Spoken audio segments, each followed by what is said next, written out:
Okay, hearing none, then we'll move on to the next agenda, which is item 1 on our agenda for public hearing and discussion. Item 1 is the Rancheria 2019-13 extension of the approval on October 21st, 2020 for a grading permit and design review for the Trinidad Harbor ASBS Stormwater Runoff Management and Green Infrastructure Enhancement Project. That's a mouthful. Trevor?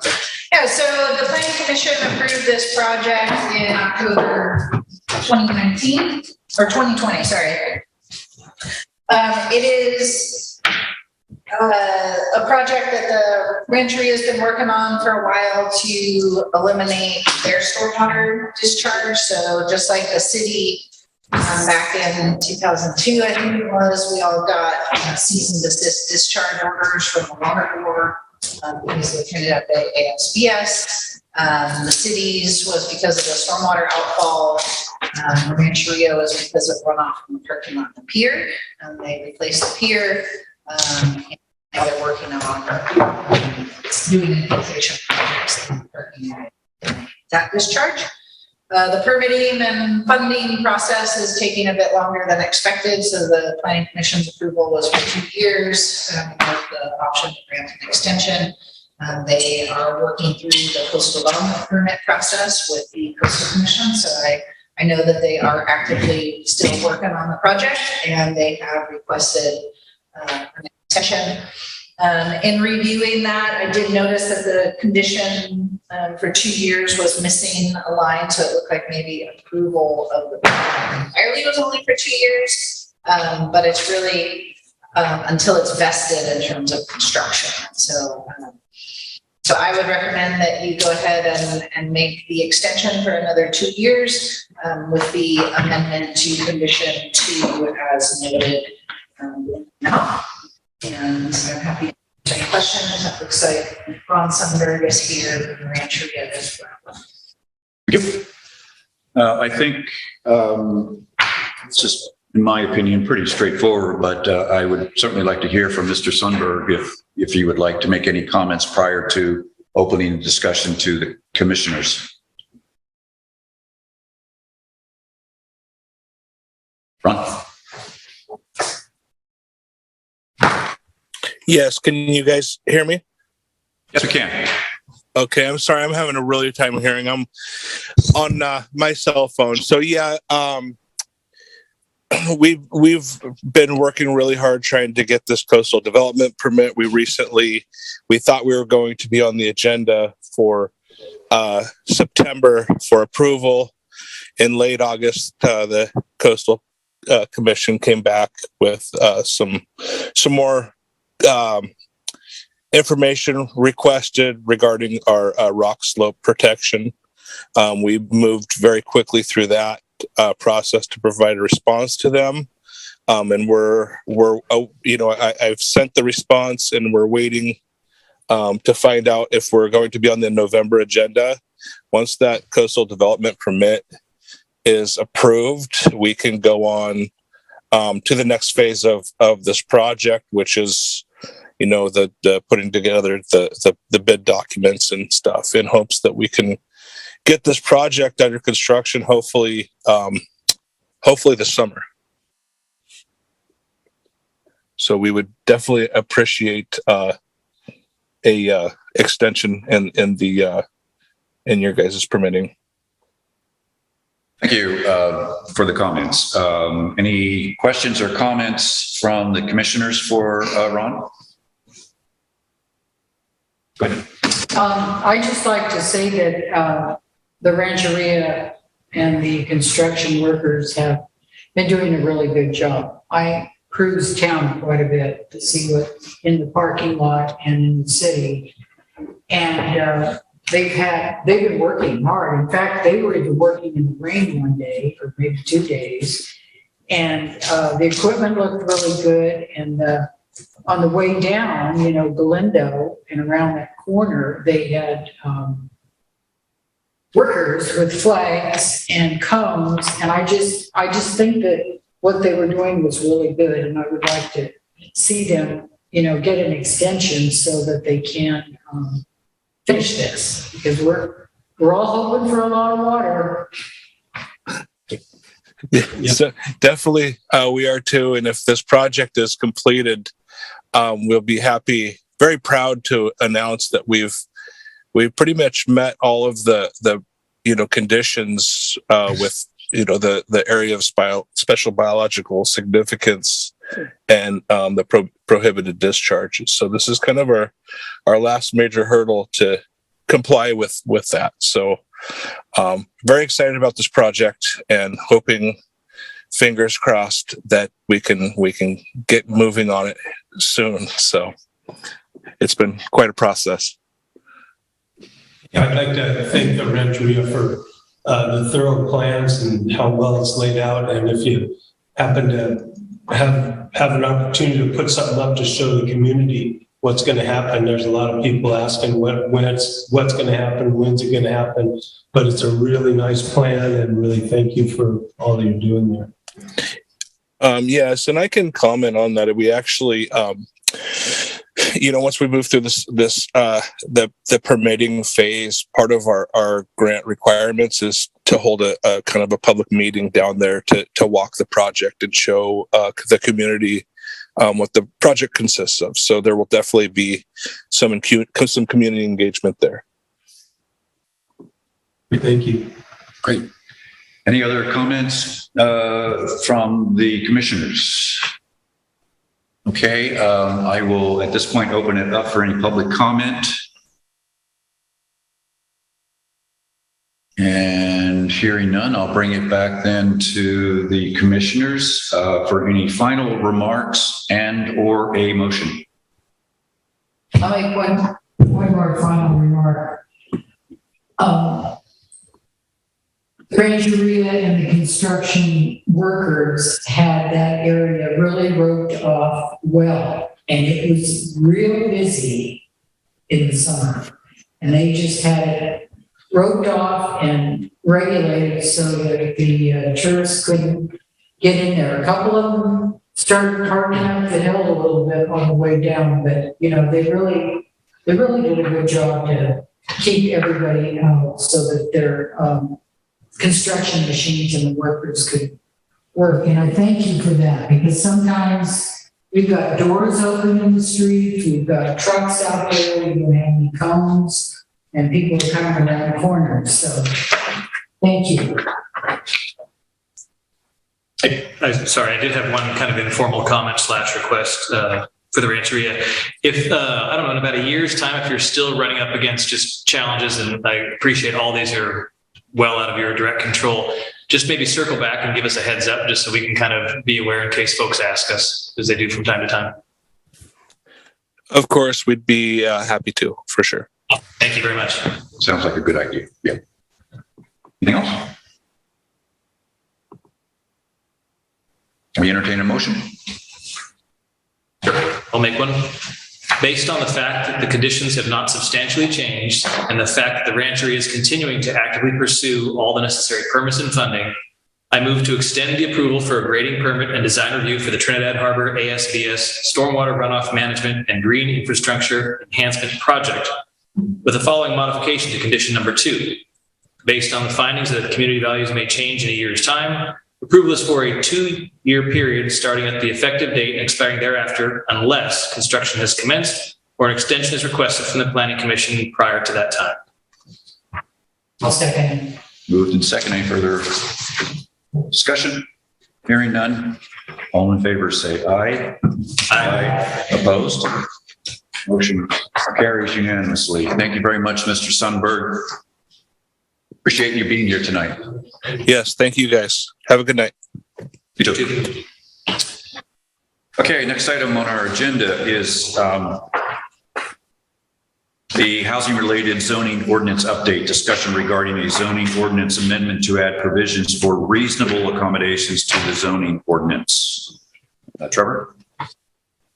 Thank you. So this was continued from the last meeting. I didn't have time to get to it. This is another housing-related zoning ordinance amendment. So this one is a LEAP grant funded tax. One of the implementation programs in the housing element is to develop some provisions for reasonable accommodation. It is something, again, that's required by state law, and it's something that we have run up against in the past as a planning commission. We do not have any kind of exception process for zoning ordinance standards other than a variance.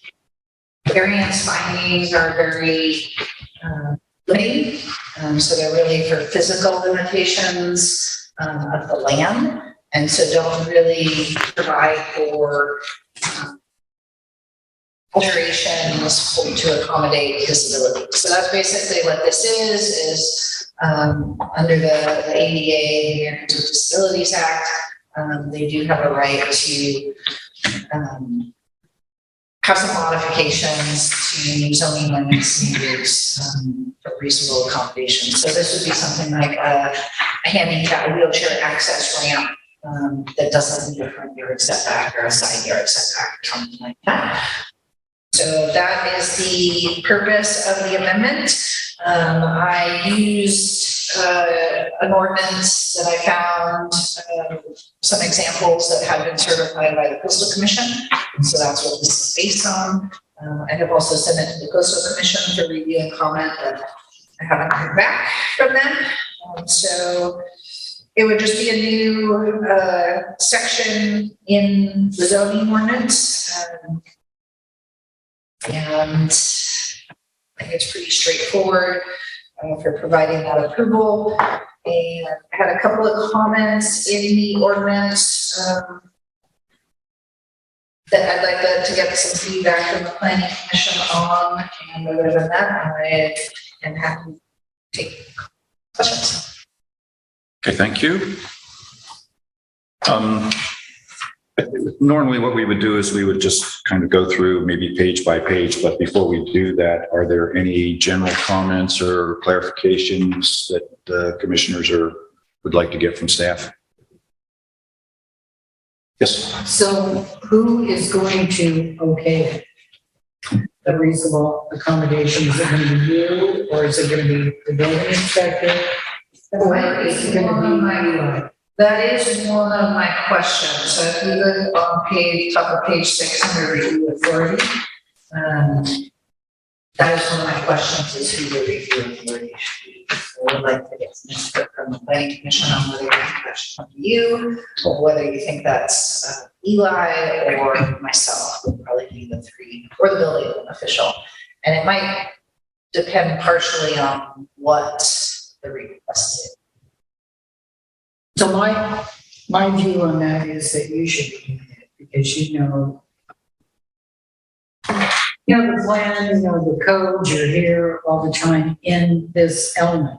And so I would, instead of the building official or the city manager or Gabe or Anton making a decision, I believe that you have the knowledge and the background to make this decision. And another incident a while ago, someone was doing a project, not right here, but I can't even remember where, and it didn't get the accommodation for ADA, and they got sued for $10,000.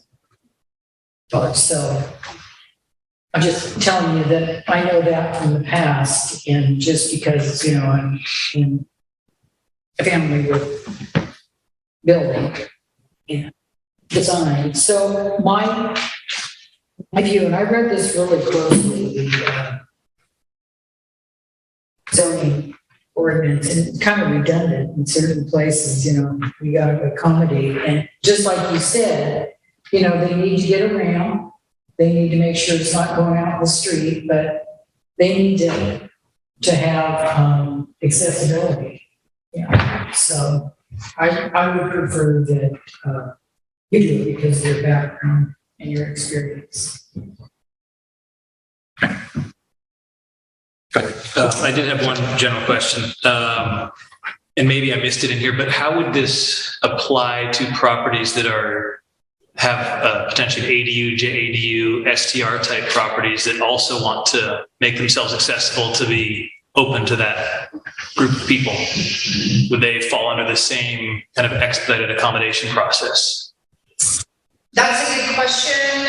That might have been one of my questions. Yeah, Oh, is it? so Okay. same page, the next comment. Some of the ordinances I saw, they only allowed a reasonable accommodation if it was the person's primary residence. But it seems like for certainly an ADU, that could be made. It could be made by the owner on behalf of their tenant. Would be one option. STRs, I think that's a question for the planning commission. So that's something I'd like some input. That's something big to look at. To have SDRs require ADA accessible, whether it's a bathroom or a room or a ramp to get into the building. I just think it's huge. It's just a big deal. Yeah, I had a question, I guess. I mean, I feel like all we're talking about is wheelchair ramps. Do you have like ideas for other potential developments that could be built on this? Let's see, we've had a couple of these in Trinidad where we used the variance. It wasn't really real pretty, but one was a ramp. I believe one was converting part of a garage to living space. Was that on Underwood? Yeah. And it was so the vehicle could pull up. I forget exactly what it was, but it was living space that was more accessible from a vehicle in the rain and things like that. So that's another example. Interior things would probably be more building code. So I'm thinking, if it's a zoning standard, maybe I would be the reviewer. If it's a building code standard, it would be Ross or the building official that would be the reviewer. So I'll make that clear. I don't really know what else there might be, but I'm sure there's things Well, one of them would be a larger room, for the occupant, because the bedroom might be an older house. It just might not have a big enough room, to get the wheelchair through the door. So I could see a bigger room, a bigger bathroom, one of those roll-in type showers. So I think besides the ramp, there are those inside issues that would be brought up. To Tristan's point, we do have a couple 2-story kind of duplex type buildings in town. Could you see an external lift of some kind falling under this kind of a program? I mean, in my mind, it seems like that would be another way. Yeah. potentially. Okay. Sure. And the lawyers have looked at it, the city attorneys, and they're going to review it all before it all goes. But not yet. Usually I have the attorney review it in between the planning commission and city council. So we get it to a pretty final point to minimize the attorney's time. So all these questions have brought up in my mind. I think what we've been talking about is I don't quite understand the difference between having to comply with ADA requirements and STRs as an example, because one of the things that we say is that a request for reasonable accommodation can be made by any person or any business. And so I guess I'm a little confused as to where is the dividing line between ADA requirements and then reasonable accommodation. I don't know the applicable, so like a hotel probably has to have a certain percentage of rooms that are accessible, for example. I don't think the same thing applies to STRs. In terms of businesses, I think it has to do with the size of the business and then whether they are doing substantial renovations. I think also starts to kick in certain requirements. So for example, across the street, the new art gallery, they had to have a ADA parking space, that business. It was a new conversion of a use. So the building code kicked in for that. Yeah, I in trying to think this through, in my mind, for businesses, I think that's a separate thing. That's clearly an ADA type of thing, if it's a business. The thing that was a little confusing to me is when we say that a business or property owner, when the application of a zoning law, a building code provision, or other land use regulations, et cetera, acts as a barrier to fair housing opportunities. Now, so if a business owner wanted to apply because of fair housing, then to me, that's where the STRs fit in. And I don't quite understand. There's nothing that I know in our STR ordinance that deals with accommodation whatsoever. And I just don't know how those two will get connected, or if they never get connected. But I get confused on exactly how that would play out. What page we could, Well, actually, the phrase that I'm looking at is on page 3 at the bottom. It's under applicability, the last phrase there. And I have it all underlined, right? and then it goes, of course, to the next page.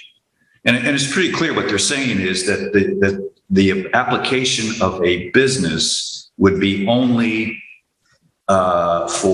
to preclude a barrier to fair housing opportunities, but STRs provide housing. So I don't understand that. And I mean, technically, they don't have to also apply for a business license or even long-term rental. So I don't know. Yeah, for a long-term Within the rental, city, you do have to have right. a business license. I don't know if the STR license is kind of ticks the business license box as well. I don't know, something. It is a type of business license. Right. Yes. I mean, regardless, for me personally, just speaking, I mean, I think we should have this capture maybe the greatest number of properties to try and ease the process to facilitate access. So I imagine that, there's sort of a minimum requirement, which is the fair housing. And like I said, I did see some ordinances that required proof that it was the person with disability's primary residence. The approval was only as long as they were living there. But I think you could go beyond that, allow additional exceptions. So if you wanted to include STRs, if someone wanted to make their STR accessible.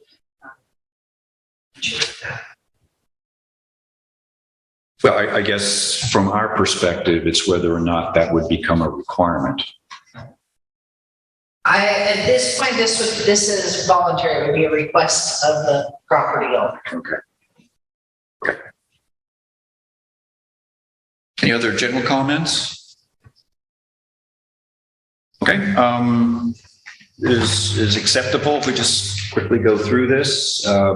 Most of this I understand is stuff that we have little control over anyway, but maybe there are some things that we should understand. So let's just plow right through starting on page 1. Any questions or comments on page 1? Well, I learned that RENA was Regional Housing Need Assessment. I learned that at the workshop. Just missed that forever. I know you knew it, Richard. I didn't. I kept looking at RENA. So that helps when we get the dictionaries or the glossaries and a lot of words here. I had one other comment on page 1, HP 2.2, which is the very last one there. It says encourage provisions for access for the handicapped. To me, since we're going to this great effort to accommodate fair housing, I do not think that encourage is the right word, something more like ensure or something. But my suggestion would be ensure provisions for access for the handicapped in new rehabilitated residential commercial development. Anything else on page 1? So that's what we're looking at. Yeah, the page, bottom of page 1, HP-2.2. Now, that is something that is in the adopted housing element. I didn't That's- check, so. That was the phrase I used earlier. Here. Yeah, I wondered whether or not, any of this wording could be changed. Get it. Anything on page 2? Just on the first paragraph, it begins, whereas, first full paragraph, HCD, just spelling that out. That's the first time that shows up in the ordinance for the municipal code chapter there.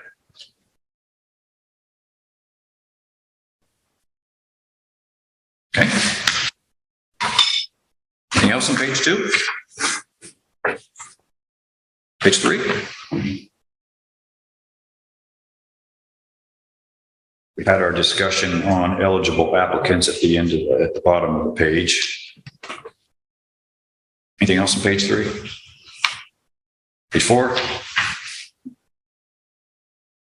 I had one, this kind of, the topic started on page 4 and extends throughout the rest of the document, and just something that I don't know if we have the option, but when it comes to the fees and people trying to make things more accessible, I don't know if we have the ability to lessen the fees, do something to modify them so that can't be used as a barrier or doesn't present itself as a barrier to accommodations for people. And I know that could certainly be a slippery slope to head down, but I think in this instance, it might be worth looking into. What number is that there? Well, for me, it's 1758-030 at the bottom. A, it starts talking about a fee established by resolution of the council, and then fees are mentioned several places throughout the rest of the document. And that was just kind of a thought that cropped up when I saw that. Oh, okay. An applicant always has an option to go to the city council and request fees be waived or reduced if they think something wasn't fair, but I could certainly make it explicit in here that fees may be waived. Public body would do that.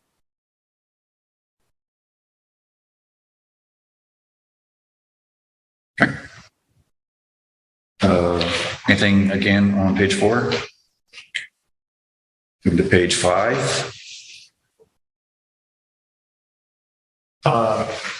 At number 8, that's where you have the shout out that it's the primary residence, which I guess sort of that ties into the discussion we just had, but I'm inclined to keep that in there as only for primary residents, which conflict with some of the rest of the council. Well, I guess another situation could be someone's family member that visits regularly. Would you want to allow an exception for that? Is that a fair housing issue? I think that probably goes beyond what the law requires. So that's a question. I looked at it in somewhat of a similar situation in that someone's primary residence may be somewhere else in the world, and this is a secondary residence. And going to your point is that maybe it's above and beyond what we need to do, but it might be nice to be a little bit more specific there. Just on that topic, I guess I struggle a little bit with the primary residence requirement, just because it's not somebody's primary residence. I don't know, I have a hard time with us making it not accessible to them. If it's their primary residence in Trinidad, then we'll say yes, but if it's their vacation home and they're still a member of our community and contribute to us, I have a hard time saying no to that. I guess my thought on it is if it's their second home, I feel the homeowner can work a little bit harder to make their accommodation compliant with the zoning law.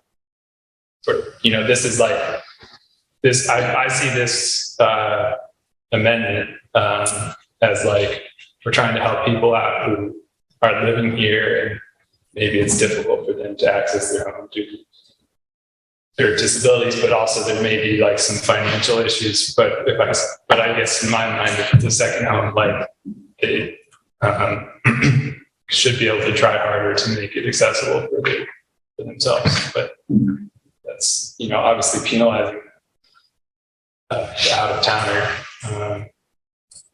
which maybe is not the most popular choice, but that's my thoughts on it.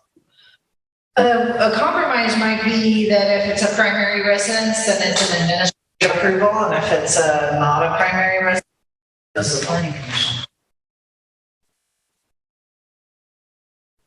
Because that would be in the STR category with rental. Or the second one. Yeah, I think that's good. Good idea. Yeah. Okay. Great. That's fine. It personally wouldn't change the outcome for me, whether it's No, I ministerial or understand. comes to us. I'm still in favor of granting somebody the ability to access their. Agrees. But Yeah. Okay. Anything else on page 5? I just had one clarification under item C, and I'm sure I'm stating the obvious, but obviously any modifications are not allowed to affect any life safety egress to themselves or adjacent properties, that kind of stuff. Does that need to be explicitly stated or? Sure. I mean, if it doesn't, if it's kind of a no-brainer, then I just wanted to bring it up. That might be a question for the building official. You might know more about that, but I think it certainly wouldn't hurt to have that in here. Oh, you're talking about D? No, C, just that, I just want to make sure that if we're, the ramp in the easement affects an adjacent property or some kind of window clearance or requirements. I mean, I can't imagine an accommodation that really is going to impede egress, but if, the elevator tower has to go in front of a lower story window or something or door, you just want to make sure we're thinking about that. That's all. Good point. Anything else on 5? Page 5. So it says the reviewing authority may impose reasonable conditions of approval necessary to ensure that the required findings can be met. And then they go on D, page 7. Conditions may include. Page 7? Yeah, oh, we're not on 7 yet? We're still on 5. Hold that thought though. Yeah, well, some of the things are on 6 that you guys are talking about. Well, we're just about to plow into 6. So anything on 6? Your comment, Trevor, regarding whether or not it should be the planning, city planner, building official, et cetera. I kind of resonate with what Diane said earlier. Seems to me that you're the appropriate person, or in your position, that person. You have comments on that? Okay. Any other comments on? Under findings, letter C. I guess I thought that phrase is sort of maybe counterproductive to the point of this. I guess if it results in an adverse impact on the properties or land uses, like I think isn't the point to like sort of be or allow an exception to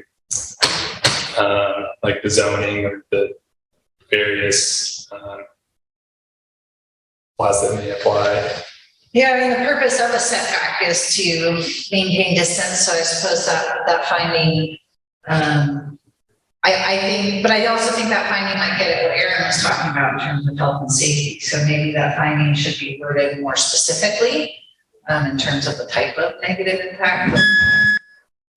Health and safety or something. And underlined as a concern. So I do think about that. Yeah, maybe if it was more, I guess like when I read it, I thought of it more as like some sort of like an aesthetic thing. Like I didn't like how the wheelchair ramp looks. So it's. Yeah, I think you're right. I think, So maybe if it was more safety oriented. yeah. Where's the parking spot going to be? And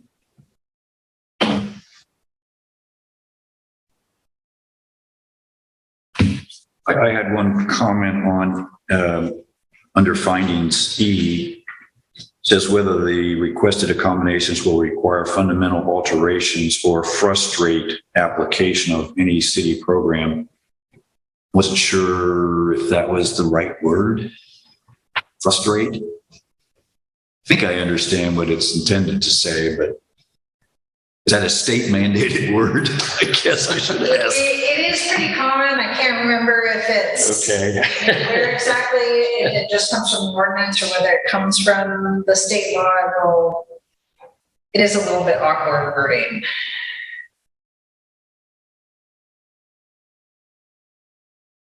Can't frustrate any of those. Well, I think, it would make it a little bit easier for me if it said whether the requested accommodation will require fundamental alteration or would frustrate application of any city program.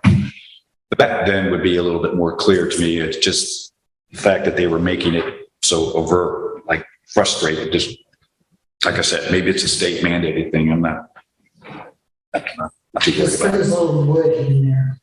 He's real good correcting that. It's correctly spoken. Anything else? And I could see something, something that would impact the septic system or something like that. Get access to inspections of the septic system.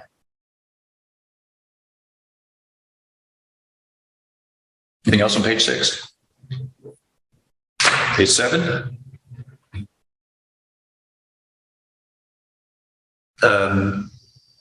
You had made a comment on item B. Most ordinances I reviewed did not have a public noticing requirement if the RA is associated with a discrepancy permit. Noticing would be per that process. The way I read that is the way it's written is acceptable. Is that what you're saying? So I put that in there again. It's another, it's like the primary residence where I added that so that you could see it, but it doesn't have to be in there. This is another one that I had it in there so you could see it, but doesn't have to be in there. So a lot of ordinances did not require any kind of public noticing to neighbors, but some did. So you can, if you think neighbors should have some input into it. So question on that, relative to other ministerial permits that you issue, how do we notice those currently? If they're Ministerial permits, really the ministerial permit in the city would be something like a building permit. And if it's exempt from design review and it's just a building permit, then there's no notice. So, if someone's remodeling their kitchen, for example, they need building permits, but they don't need planning permit, the neighbors would not know. I guess my point with that is kind of to keep it consistent with the way we handle other ones in the city. So then I would take that out because if the reasonable accommodation were just something that didn't require any kind of discretionary approval, if it were exempt, then we wouldn't notice. If it were associated with like a larger addition or something like that, that would require design review, then that would be noticed like a regular project. So take that out. Yeah, I support taking it out. I also feel like it would just add additional cost to the applicant.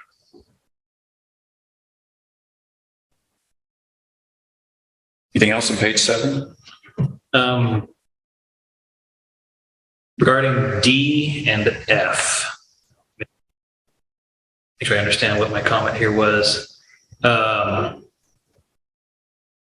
Removing the structures afterwards, I feel like they kind of answer each other. D talks about conditions, limiting, once they're not needed to provide accessibility for the applicants.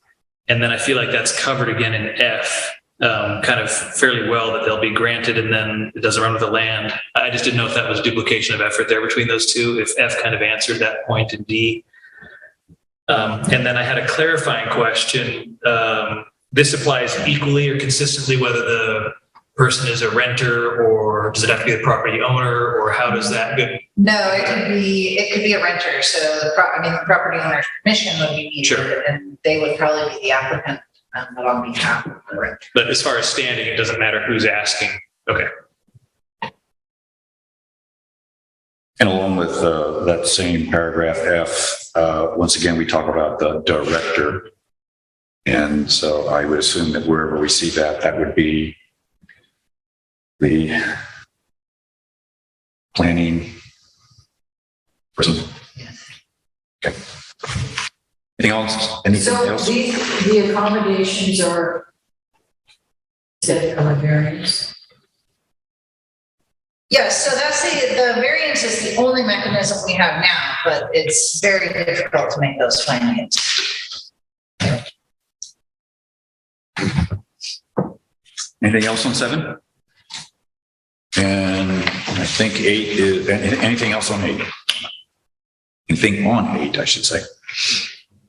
I just had a question. Section 5, you talked about that jurisdictions may need to. Will we need to? I guess is my follow-up question. Well, I think so, because some of these are certified, although the person who helped me write this inquired to Coastal Commission staff, and it wasn't our normal staff person, but they said, oh, that doesn't sound like something that would need to go before the Coastal Commission. So that's something I still need to confirm. So that's kind of a placeholder for now. Okay. Anything else on 8? So you get to make the decisions that we do in the city, not the government, That's right. for accommodations for this one. Well, that's good, because it takes forever to get that coastal commission to get out of the road and get going.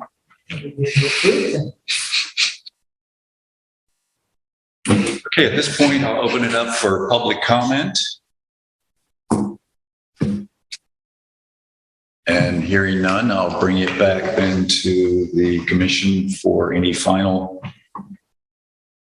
comments on this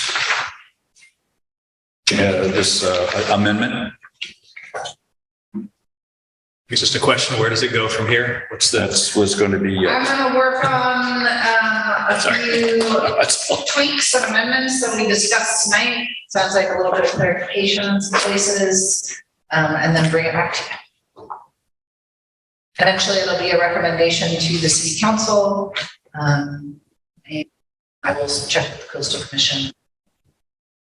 It has to be certified. Okay. So are we gonna build a bunch of houses with the money? No, the LEAP grant, I think, was only like $60,000. 65. Can't build a whole lot. Okay, next item, agenda item, is the general plan update for the community design element. Discussion of the updated draft of the community design element continued from our February 15th, 2022 meeting. Trevor? So I was getting ready to bring this to the city council, actually, and I realized, the planning commission actually didn't quite finish with it. So we had been discussing this element for several months, and the discussions, there kept being quite a bit of discussion, but we weren't making a lot of amendments to the design element. So we moved on to the design guidelines, because I think a lot of the discussions were getting kind of bogged down in some of those details. And we were going to revisit this again once we had the design guidelines. Now we have the design guidelines, at least in draft format. Again, I'm waiting for Coastal Commission staff to get back to me about the private versus public use and how we're going to deal with that. But now that you have those design guidelines, it might help give a little bit more perspective on design element of the general plan, which should be more general, with the details in the guidelines. Yep. Any general questions or comments from the commissioners? So I had one kind of, I don't want to what you call it, a philosophical question, I guess.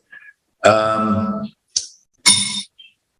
guess what I was trying to figure out is what would be the process that we could use to kind of have this document as called a placeholder so that we could actually do some actual design review based on the new guidelines to see if they actually work for us.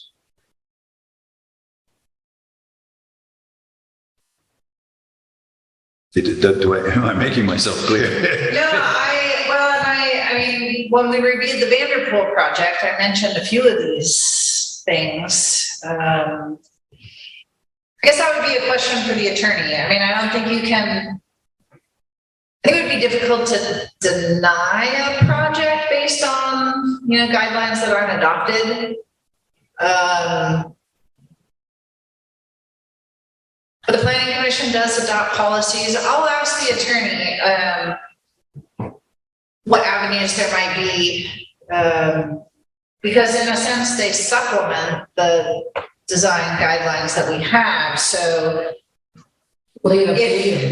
yeah, and if you use these to come to a conclusion that one of the adopted findings can be made, I don't think there's anything stopping you from doing that at home. I mean, you can come up with your own matrices and your own kind of how you want to narrow your decision down on those adopted findings. And I think you can use these as they are, but whether we can use them officially, I'll check into that. Yeah, I mean, I guess my feeling is that I would hate to sit down and do have to deal with a design review issue and then go, oh, we should have changed that. And had we had the opportunity before we had approved it, that's all. And maybe there's nothing that we can do or. Another thing we might be able to do is, I could pull out some plans from some past projects. Could do a mock design review and kind of go through it and discuss how these might apply to those projects. That might be another option. Yeah, I just, this has been such an important part of our process that I just want to make sure that we get it. I mean, that's personally me speaking. And I just would like to have a little bit more confidence that we've got everything covered. Is this just for the design element? Is that how you feel? The design review criteria. Yeah. Yeah. But not the other elements? No. I mean, no, I'm not asking to go back. Well, no, I was just wondering, because we've been doing this for years. Yeah, but this comes up over and over again. That's I what brought a lot of them. And the Vanderpool project was a good example of maybe that's something we should do on our own, is take a look at it with respect to the proposed design guideline criteria, I should say, and see if it works. Might be worthwhile. Okay. Another recent one would be Hasselquist. Yeah. Sebring Kelly project has another newer house.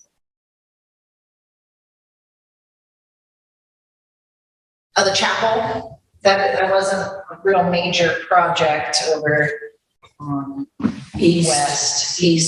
Yeah, right on The chapel. Well, he ended. Yeah. I'm sorry. He ended up with basically just raising the roof a little bit. He didn't end up.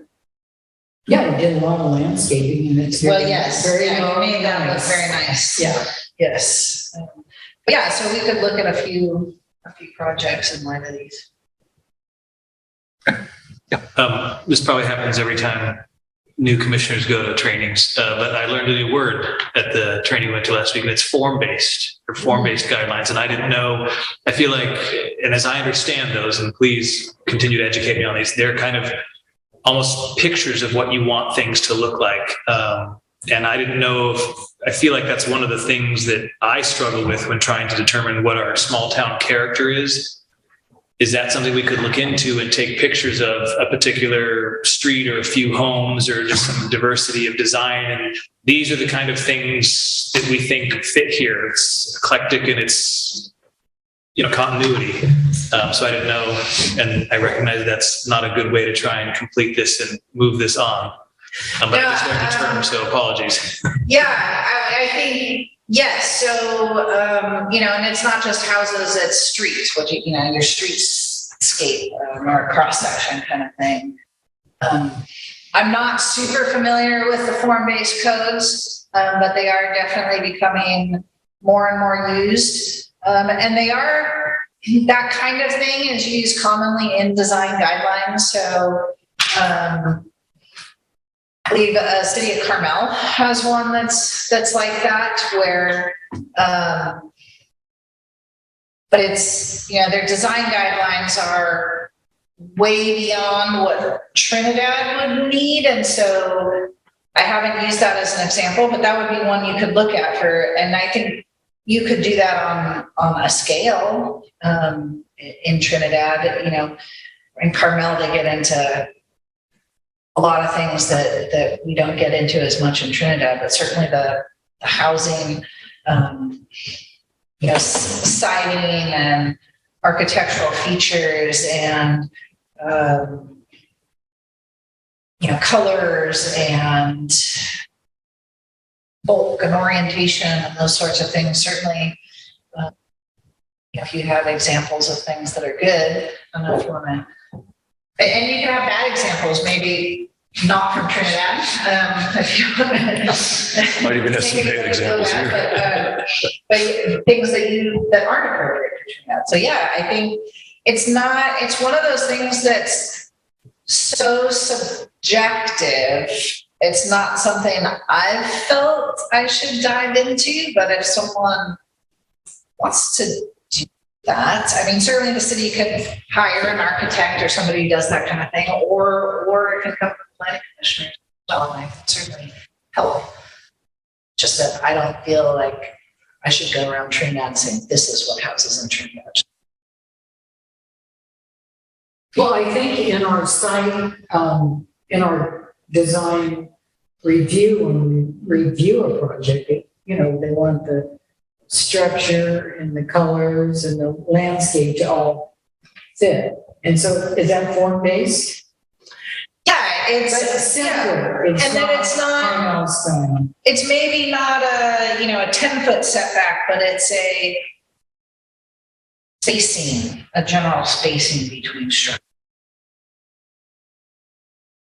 I guess why I like that concept is, and I don't know if in practice it would be interesting to talk to cities that have that, but it's frustrating, I'm sure, for the applicant far more than us that have to sit up here and make these decisions, but they put all this time and effort into what they try and interpret out of our very gray, non-specific guidelines, and then come to us like, well, that's not really what we were envisioning.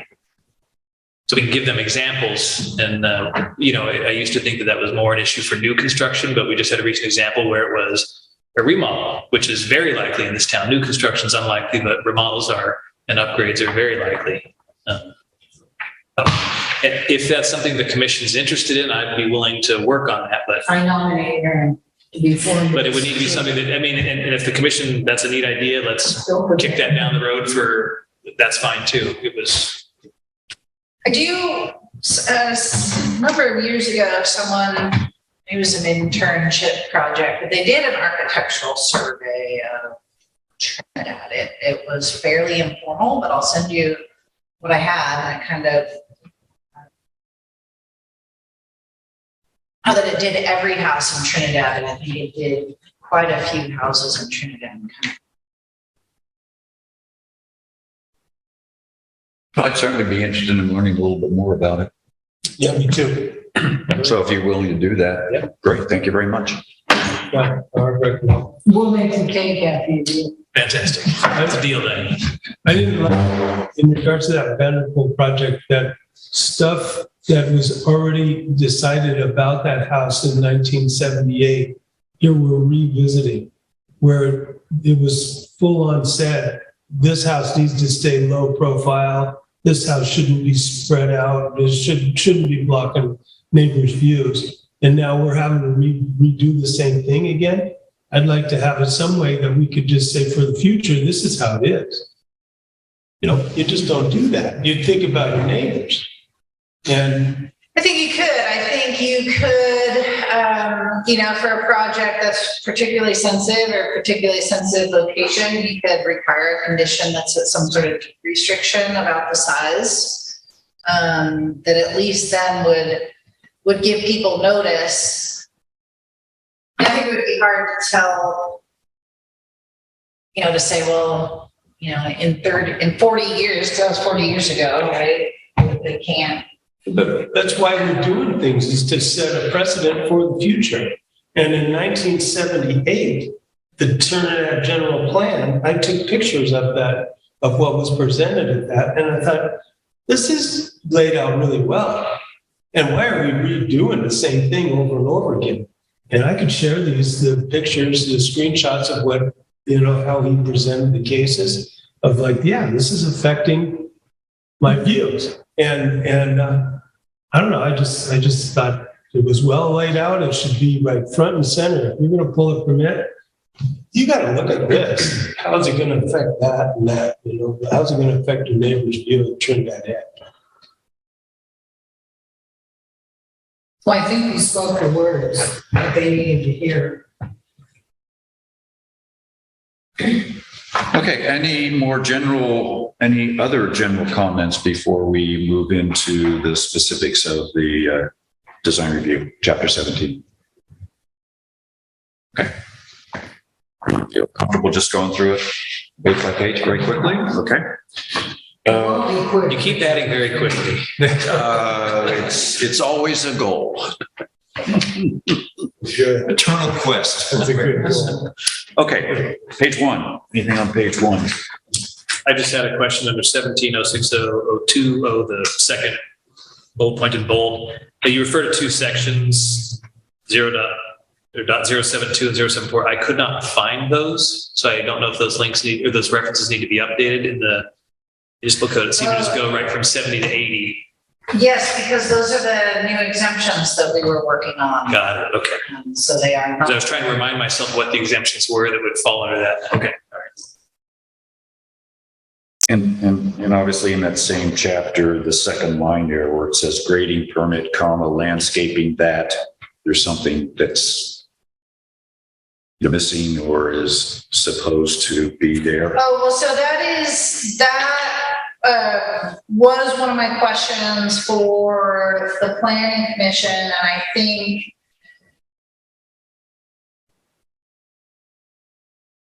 that's kind of a bigger picture question, is what do you want? Landscaping hasn't been required to be part of the design review in the past. I think it should be. I'll second that. Grading, currently, if you're changing elevations by more than 2 feet, it does require a design review. So those are things. So grading and buildings are currently what require design review. But are there other things? So that's sort of a placeholder if there are things. As we update the zoning ordinance, we might add, landscape permits, stormwater permits. I'm not sure all what else, but so that's sort of a placeholder as we update the zoning ordinance. Sure, we include all the permits that should be subject to this. Well, I recall that either in the design review or the criteria or the element itself, that there was something about that landscaping would be reviewed in order to understand the maximum growth of landscaping. I don't know where that is. Maybe anybody knows where it is right away. I know where it is. But does that cover it then? Is that what what else would we? It probably is fine, but again, it's just a placeholder as we go through and update the zoning ordinance. There might be other permits that. we I see. Okay. want to add. Okay. I guess in that same line, or the line below, I guess I would say vegetation removal and major vegetation removal does not need design review. The landscaping should, I guess, but What page are you on? still on page Still one, page 1. Okay. 17, 60, 20. Just a question, are those necessarily two different things, or could be a circumstance where large, but is part of landscaping? Yeah, I mean, I know what you're saying. Are they really two separate things? I mean, yeah, right. If you're removing, say you want to re-landscape, you're going to have vegetation removal and then planting something. But I guess I wouldn't want to have a design review on the existing vegetation. It would be more like what they want to change it to. I could see, if someone has a lot of vegetation that's screening something and they want to take it out, then all of a sudden you're going to see this something. Is that something you want to review? I just want it out. I'm with that. Yeah. No, I don't think that needs to come Yeah, down. I feel like people should be able to landscape. This is kind of getting off into the landscape review, but be able to do what you want. Yeah, they can do what they want, but we were talking about it, and I've been talking about it for 8 years now, the height. And then the vegetation maintenance, so vegetation removal and maintenance is different from landscaping. And landscaping, to be what they want to do when they're building something that they want us to see, and then we just need to somehow get them to cut the vegetation. And we did a good job in those, in the writing all those items in the design review for landscaping. So I definitely want to chat about those. I think, for landscaping, so the major vegetation removal does require CDP, but that's not necessarily design removal.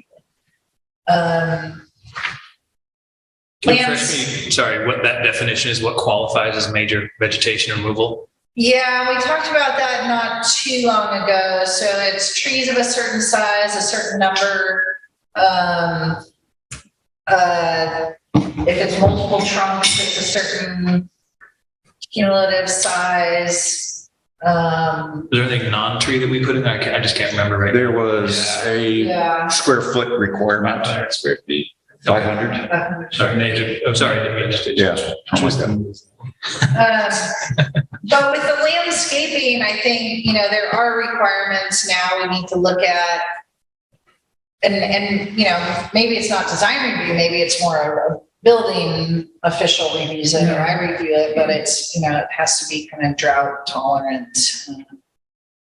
It has to be drip irrigation now. So there are these requirements that we do need to incorporate into our permit process. Doesn't necessarily need to be design review. Well, maybe it's we're the only ones that look at if it's a the certain projects chance, maybe. compared to the building officials here 1 day a week. Yeah. So anyway, I just think it's something that this group has As I a see lot of it- interest in. If there's a big hedge on somebody else's property that's next door to you, and if they cut it down, do they need to get a permit to do it? Or do you need to give them permission to be able to do it? I think they should be able to do whatever they want, and then you can plant something within reasonable guidelines to replace it. And that's my take. The big problem is they won't take it down if you. And if they don't want to take it down, then it'd be reasonable, as in that last I'll be thing that we back. looked at. After an all. Everything's reasonable. Well, again, we should go back and look at views and vegetation ordinance, because Before I leave, I'm sorry. before my term's up. Need another turn. No, Okay, so where are we with the landscaping? What are we doing? So I am gonna take out vegetation removal. Yeah. Okay. Yeah. All right. On that page, under purpose, letter B, I guess I found that to read almost exactly the same as on page 2, letter C, number 1. I guess I thought they were, we only need that in one of those 2 places, or maybe I was misreading, but.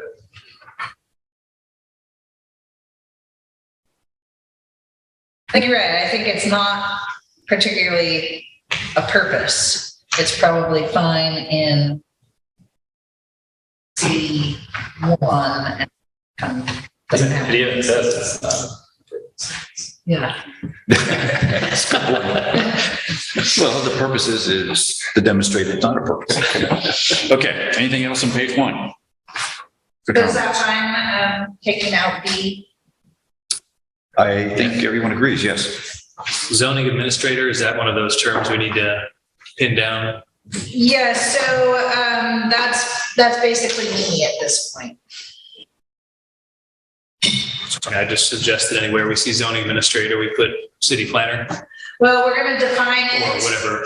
Yeah, because maybe the city might have a planning director or something. That person, so, we'll just define zoning administrator. I think we have a definition in our glossary. I forget what it is, but I think it's just set by the city council. Okay, moving on to page 2. Anything on page 2? Yeah, under site planning at the bottom, number 1, maximize preservation of mature trees. I would just say mature. I want to say native trees. That's just in case there's, lettuce or good heaven or something.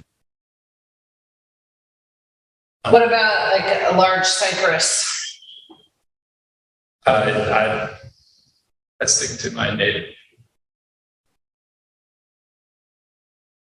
And I guess if that would be up to the landowner if they want to preserve that, but I don't know that we need to advocate for that as the commission.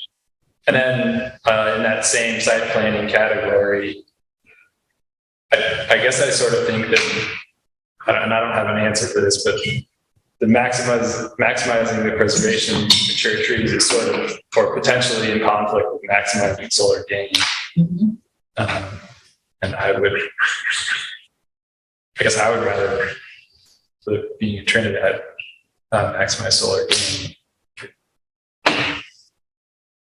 like the sun. Well, and I think that's, these findings are written. Are newly written. Well, they're newly written. Yeah. But I think the idea is so that you can consider both. This doesn't necessarily provide a preference. And then that's up to you, on a case-by-case basis, or you could set a preference.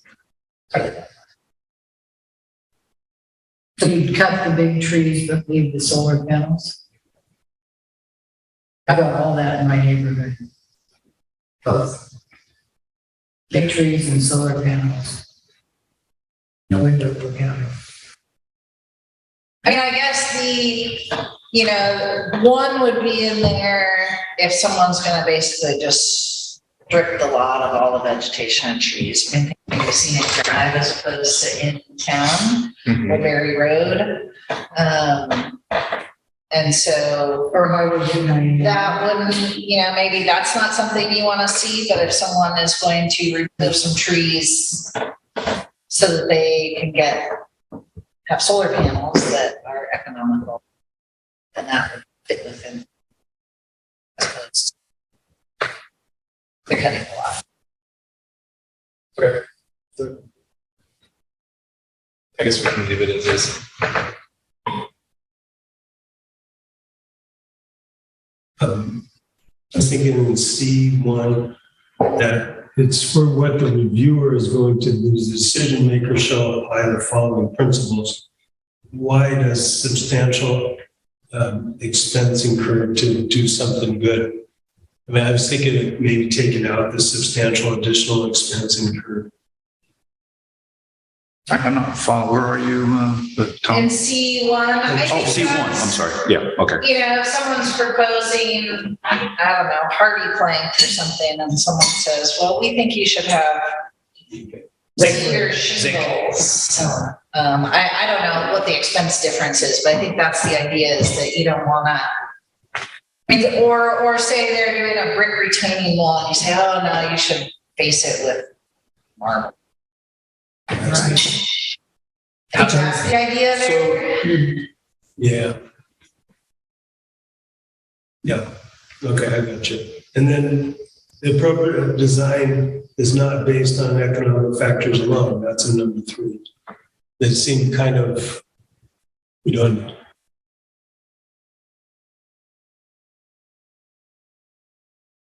Well, I think that one is saying it can go either way, really, that just, that something doesn't have to be expensive to be a good design.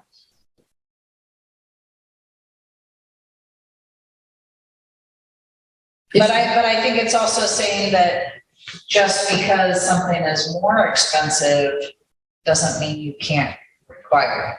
So it's not, you know, you don't want to double the price of someone's construction, but if it's a matter of, you know, if it's a significant aesthetic improvement and not a huge cost, I think maybe that's justifiable, I think is what that's saying.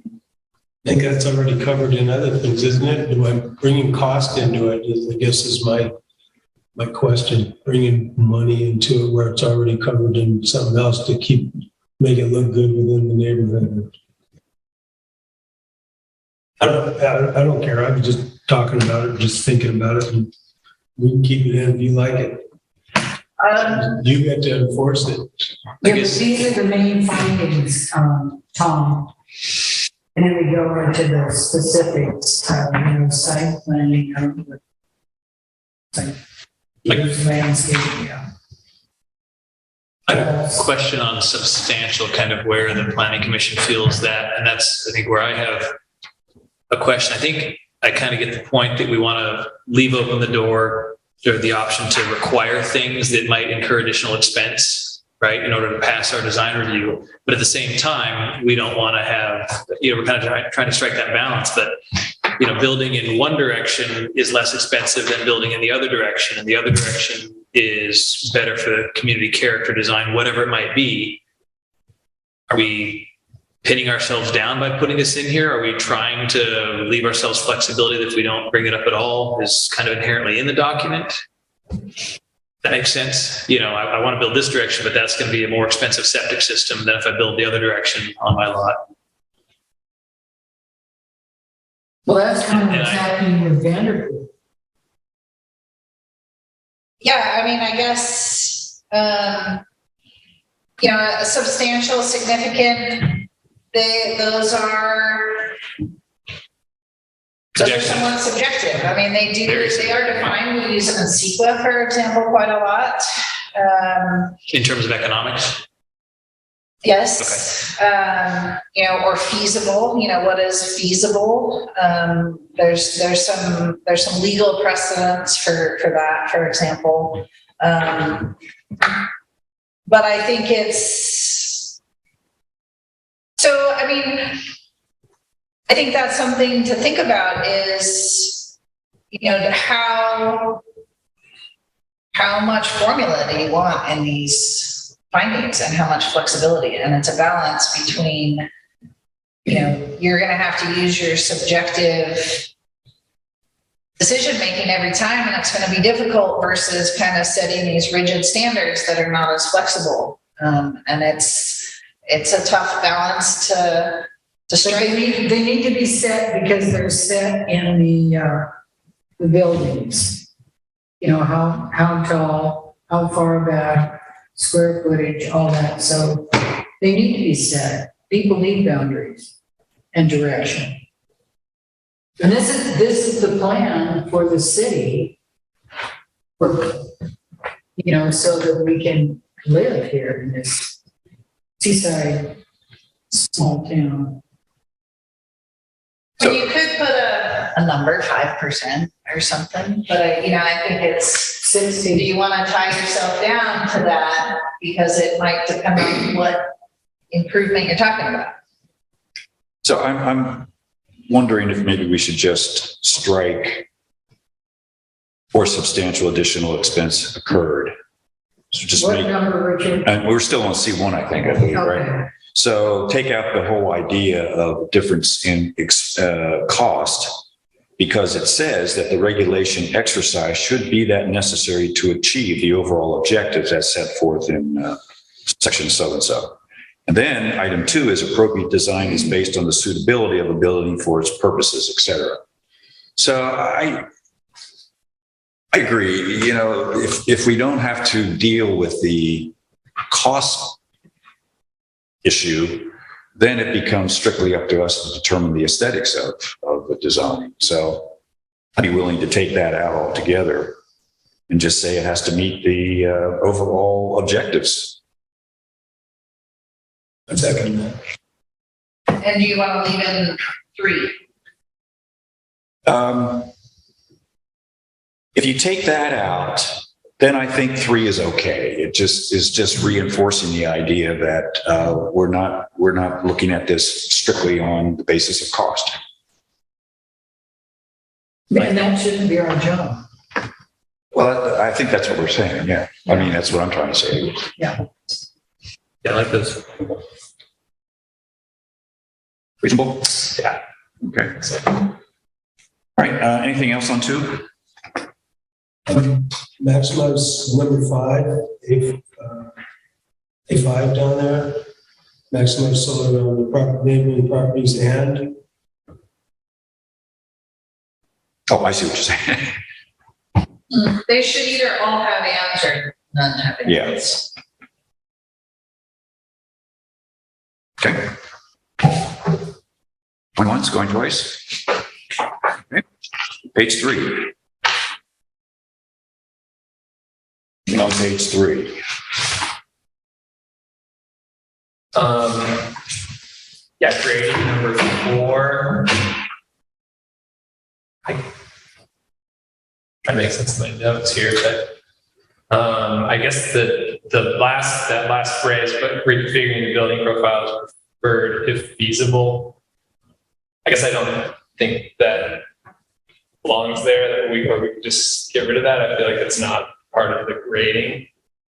It's not related to grading. That would fall under size and bulk or architectural side. Just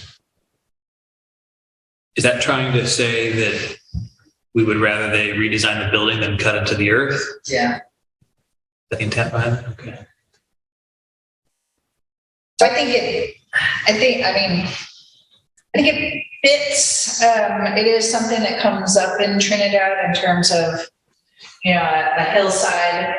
If someone's got their house in mind, like for example, someone was just asking, well, I want 26 feet and the limit's 25. Well, you could dig your house. I mean, that's just a foot, so that's not a big deal, probably.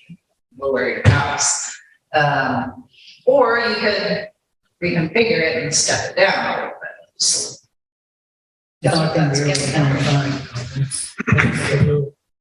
And then there was that guy on the hill that was trying to do something right above the parking lot down at the beach. It was then. Yeah, they did a retaining wall. We're still working through that. Did they get a permit? So yeah, let's leave this. all right, we'll leave. So we're happy with that. Okay. Okay. Anything else on 2? Well, The 3? I like to talk about cultural resources. New development shall respect the cultural heritage of Trinidad and shall be decided and designed to minimize impacts to cultural and historical resources. Okay, so at the community workshop, I met the cultural resource guy. Is he a planner? Ethan? Ethan. He's great. He's going to help us with the cultural resources element and, for the general plan. And I was so excited. He's just very upbeat, and I think he's going to do, a really good job.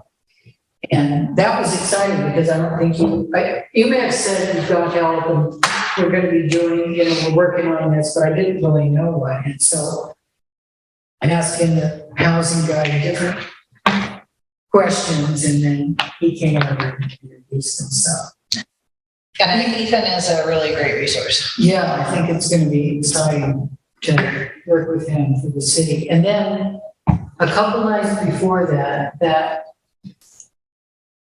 circus of the Humboldt Planning Commission, that whole Schneider and that whole process, one of the commissioners brought up, and it was a lady, she brought up the fact that in your plans or your design that somebody's presenting, for a building or a site, there should be a cultural resources checklist, which I thought, you might bring that up to Ethan, and that would have been great for the removal of the Trinidad Memorial Lighthouse, and the fact that we didn't know all this about the Chirasai, and then Tom wanted to know all about that. But if we would have had like a checklist, and I wouldn't even know what to put on the checklist, but I'm sure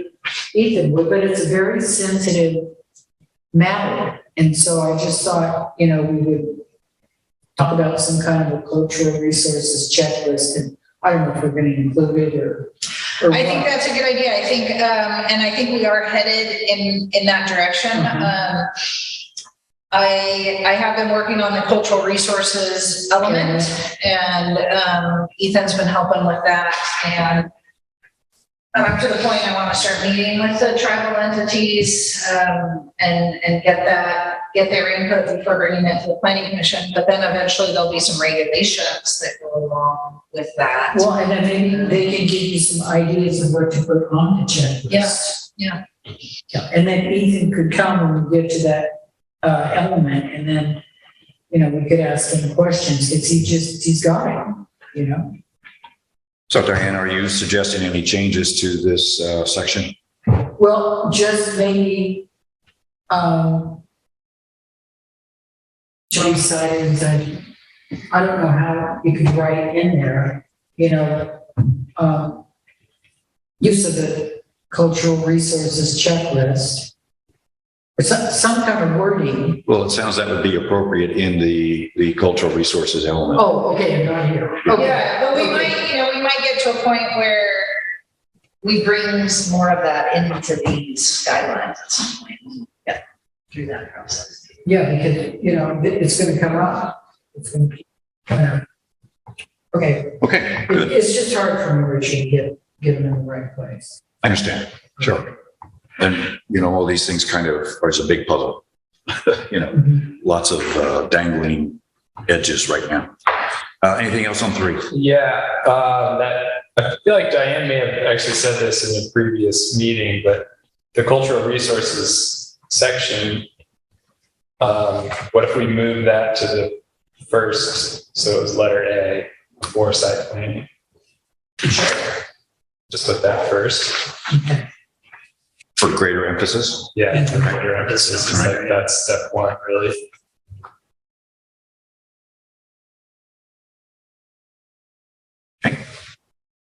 Anything else? At straddler, bottom of 3, top of 4. Sure. The 2,000 square foot section starts on E1A and goes into page 4, the top there. I guess we have these limits in here, 2,000 and 4,000 for residential versus commercial. So I'm questioning the necessity for the sentence continuing past the word community. So limit them shall be considered out of scale with community, period, end of sentence, and then remove the section that, well, but maybe, I think somebody's welcome to come and talk to us about that. But I think, I don't know, my preference would be if we're going to put a number in there. We could have a number in there instead of kind of leaving it wiggly like that. That's the current wording. Right. There aren't many houses in Trinidad less than 2,000 square. So then should we adjust that? Just my point is, if we're going to have a number, let's have a number. And if 2,000 isn't appropriate, then. Well, and I think that was the purpose of the 10 and 25% is that, if you're on a acre lot, then a bigger house is appropriate. If you're on, 6,000 square foot lot, then maybe something smaller than 2,000 square feet.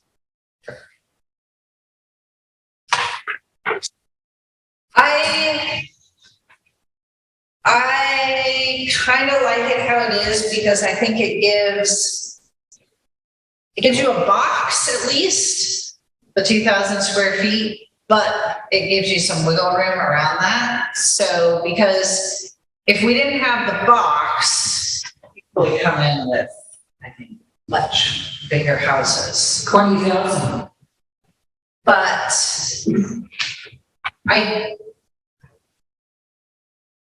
But I do think that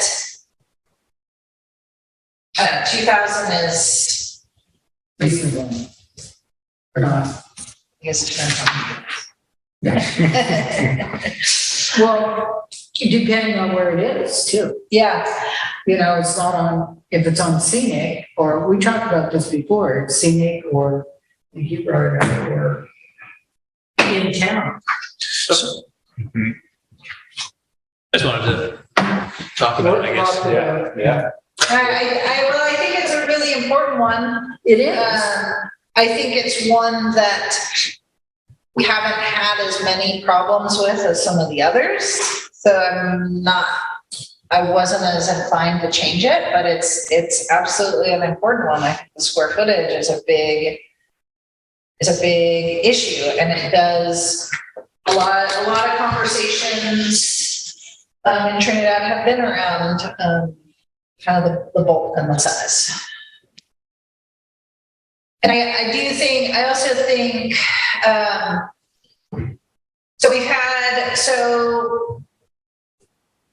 also the way floor area is measured. So I don't necessarily want to encourage someone to, keep their house at 2,000 square feet, but then they have this huge garage and a workshop and all these other things that don't actually count towards your square footage. Now we could change the definition of square footage. I do remember a project on Wagner where basically they had a huge attic and they created living space out of that attic. So they did not change the bulk of the house at all, but it ended up, I think, over 3,000 square feet, even though they didn't add on to the structure. They just did living space. I used the foundation. Well, it was just they finished it. They finished unfinished space basically inside the structure. I like this because thinking of an example of the house that was built at the corner of Hector, and it was, forget the name of the house. They all had names, but it was initially designed as a 2-story house. And the Marshall House, thank you. Yeah. So the point being is that the way in which we were able to work with the owner to make it a 1-story house was based on the fact that the bulk is not obtrusive and the building is consistent with other design standards. It would have been the only 2-story house in the entire section right there, as I recall. And it would be blocking a lot of view from the people on Underwood and up further on Hector. So I guess my point is, and what I guess I'm saying is that house, I think, is over 2,000 square foot. I'm sure it is. And that was part of the compromise is I think exactly. They spread things out and move things around to get their square footage, but still lowering the height and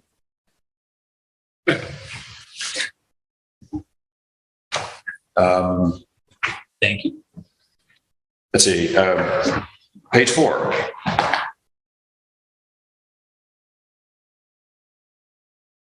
Go ahead. Under views, number 1, we don't have a definition for visually degraded areas. And I guess I'm inclined to just eliminate the end of the sentence and put the period at, and restore and enhance scenic views, period. Or where feasible, but maybe remove the visual degraded areas. I don't really know what that is. Sure. Yes. Yeah, I don't think it has to be visually degraded to be able to enhance the view. Right. Yeah. Would this be the right place for there to be any language about views from roads and trails and public spaces? As I read through these, I saw really kind of private view. I know we're. Yes. So I think that's partially covered in 1, but this was where I, for number 2, I left it, I think for private views, but this is where I need to get some input from the Coastal Commission on how to deal with this, because the Coastal Act protects public views and not private views. Private views are The issue. a bigger issue to Trinidad. So whether we can combine them or keep them separate or how we're going to do that, I do have a question. And A still stands. Yeah, I mean, I think we picked that date because there is a policy in the existing general plan, so it's been in existence since 1978. So that's where that date comes from. Yeah, my house was purchased in 76. So I have lots of view issues. So Trevor, are we saying that this whole section is still TBD until we get further direction from CCC? Boy, did you like that? Well, I mean, Very nice. Well done. I think the language is certainly still up for discussion. It's just, where do you put the public views in this? I guess maybe just a placeholder that's not in here. It is in the element. Yeah. Very clearly stated, and it's completely absent from the municipal code. And I mean, we just had a project come before us, and that was one of the concerns and one of the findings, right? Yeah. Mhm. Was that it affected public views as well, so. And I, whenever it just says public, and I add private and private. Now, what we're doing in the general plan is using a city symbol for policies that aren't part of the LCP. Maybe that would work in the zoning ordinance too. A city symbol? Yeah, just to designate that it's not part of the certified LCP. Great. Anything else on 4? Moving on to 5.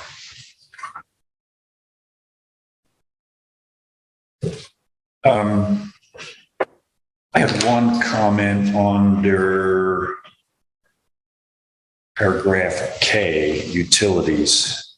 It says new development should include underground utility service connections where feasible. And that's okay, if that's probably a state word. However, it's inconsistent with CD 2.6. which was on where did I, oh, wait a minute, hold on. I'm going forward.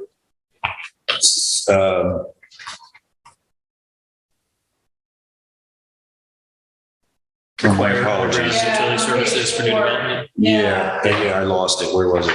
Page 4 of the. Page 4. Yeah. That should have a word feasible. What letter was that?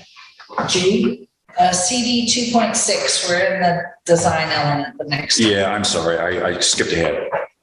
But to me, it wasn't consistent. Yeah, you're right. Okay. All right. Oh, Yeah, I kind of jumped ahead. I'm sorry. My note was to go forward and I was thinking you were still in this So we're not in that yet? right? No. Thank you. Right. Because I don't want to hold it in everybody.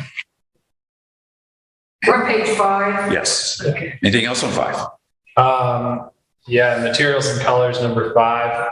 In terms of materials, can we add natural materials to that? Which maybe just to include wood, basically. Which may, Which one was that? 5? Sustainable recycle. You got to keep using those words, so. The words of the world now. Anything else on 5? Do we want to touch no digital on signs? Except for their school. Yeah, there's a digital one going into Eureka, a neon, really. So specifically, where are you talking, Tom? Location, number 2. Yeah, I think there was further on, we talk about in the element itself. Yeah. yeah, well, my thought was, and I was going to mention this when we got to the element, is I thought that what we said about signs in the element is rather specific, and maybe it would be better. A lot of that could just go right into the design criteria. And I think that was where we were getting kind of bogged down in the element, is that we kept talking about these details, and I kept saying, well, those details should be in the design elements. And so then we did the design element, and I haven't actually reviewed them for consistency. But yes, I think that those signs, and I think there's another one in here too, is probably too specific. Maybe we took lighting. And I think to Tom's point, I think in the element, there is a remark about digital signs. There is, Which yeah. could just get moved into the criteria. Okay. Okay. Anything else on 5? 6. Under lighting, this came up recently, light pollution. That's kind of maybe a 6th consideration, M.6 perhaps. Being aware of light screening, there was a lot of commentary with the Vanderpool project, to go back, it's just the most recent of the few examples we have. But that projection up there that was proposed, there was some concern expressed over light pollution that would give. Oh, for the catwalk or whatever, not the catwalk, what's it called? Crow's Nest. And I don't know, or maybe that's already in here and we just didn't. I guess the question is, do we feel like we need to kind of line out that concept, or is that captured under lighting I already? think it is, it's really all exterior lighting. Oh, so number 4 wouldn't cover it? Yeah, or number 3. Well, Three. I guess interfere with public vistas. The light mounting and height, I think, probably refers to exterior, but. There's really nothing for an interior on, and I don't know that that's, but it came up and it was one of the concerns. I think interfere with public vistas, I think that, that's part of it. But. We could also just add exterior and interior lighting, mounting and height shall be designed to minimize light spill, sky glow, and glare impacts. Yeah. Does not cause glare off site. You're saying in that sentence, M1, exterior and interior, is that where you were, Richard? And I was actually looking at 3, but it could go, probably 3 but better. I think it could be incorporated into 1 too. It doesn't. Yeah. So it does not cause glare off site, because that was the kind of direct concern to that particular feature. Right, exactly. I could just cross out exterior from 1. But in here? Just say lighting. Okay. Number 3. I mean, that's really, I don't know if it's about the light mounting and height or if it's more about windows. It's kind of, broad. I'll think about that.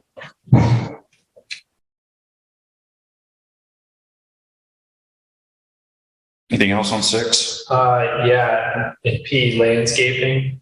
yeah, I am. I think I want to emphasize using native plants in there. I just don't have that. I didn't see that in there. Talk about drought tolerant. Yeah, and I believe that is a CD policy as well. So you escaped from, you're on Six. Yeah, 6. 1? Paragraph P. Well, I don't know exactly where it would go. It might be a new one. So what did you say? I think there is something in C. Yeah, there is. Yeah, I Yeah, think it's drought tolerant. talking about it a lot. So new development shall be required to utilize native drought I think tolerant. it is.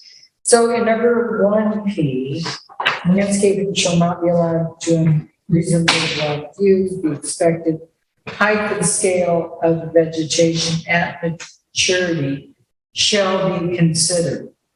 How?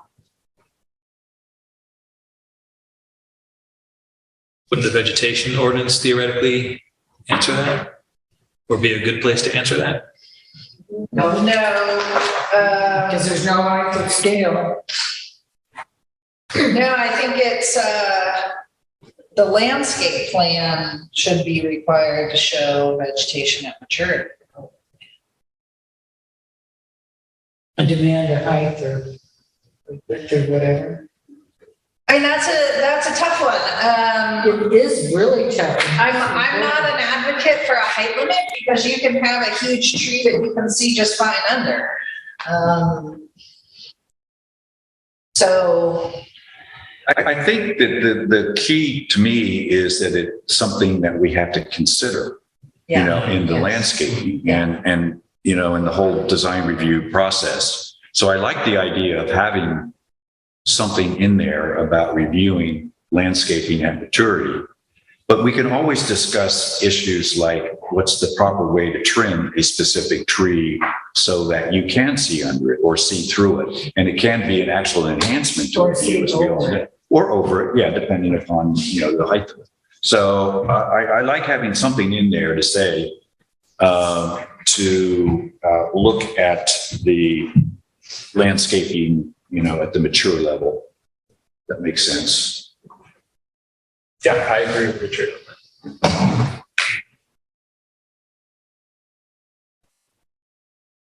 And one more for P1. At the end of the first sentence, adding something to the effect of landscaping shall not be allowed to unreasonably block views from both public and private view sheds or whatever the right terminology there is. I feel like that's an opportunity to, again, spell that out as something that's important. Let's put private first. Fine. Well, I think that's going to be somewhat dependent on the discussions with the CCC. I mean, I don't know which direction they're going to go. yeah, and how we define I'm going to views. try and get on the CCT. Okay. All right. And then everybody can have what they want with short trees. Okay. Moving on to page 7. Anything on page 7? I'm also going to do the civic club. I had some thoughts under the review procedure. Sure. Beginning towards the bottom after 1776 TMC, where view considerations are involved, adding language in, and because private views are afforded some level of protection or something along those lines, the applicant is required prior to the submission of a complete application to contact their neighbors within 100. I just feel like that's really important. Otherwise, you know, Vanderpool's 2.0 and other people are going to come to something that hasn't, they're going to go through this expense that really they should, the first stop should be with their neighbors. And then with that, story polls. I don't know, is that a policy that the city manager can act? Does that need to be an ordinance? Or I took a picture of some story polls when I was down in Mill Valley recently that are really quite depictive of was that a good example? I know I sent a couple things. Yeah, I have, so what I gave you is the last version you guys saw and want to make changes to it, but I did, since then, I have added a section for story goals.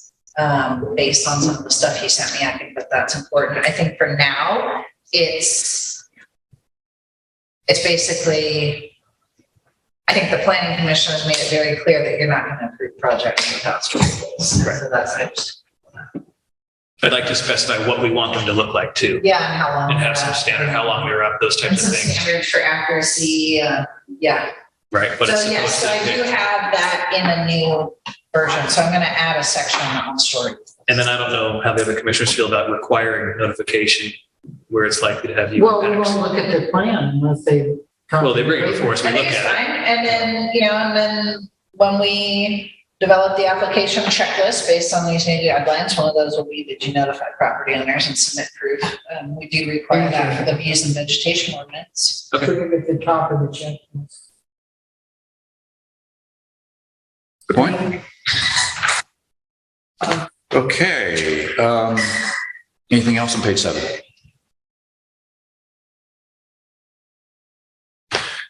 Okay, that's, at this point, let me see if there's any public comment, and it looks like we've pretty much lost our public, have we? But I will open it up for public comment. Hearing none, bring it back to the commission. Okay, so I'm going to take a 2-minute break. No, 5. I'm sorry, what? 5 minutes. Oh, 5, okay. A 5-minute break, and then we'll come back and we'll tackle the design element, community design. Okay.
Okay, page 2. I had a couple of just comments under background. 1, 2, third line down, it says the southern and western view sheds along the coastline, particularly from Edward Street, provide a important visual resource. That's certainly true. I don't have any problem with that, but I'm not sure why we want to single out Edward Street. In fact, we have fairly nice views from Wagner and Underwood. Now, Wagner is a little bit iffy because some parts are private, but I still thought it might either remove Edwards or include other streets as well. I mean, Underwood still has some beautiful views too.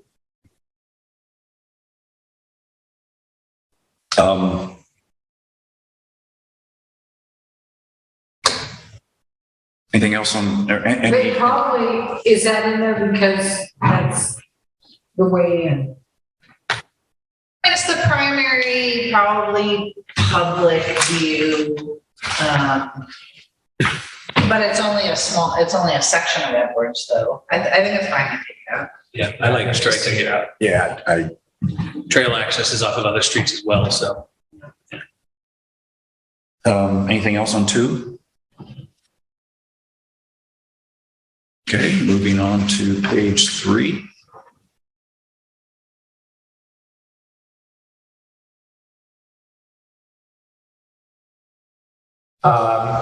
Yeah, under CD 1.3, letter J.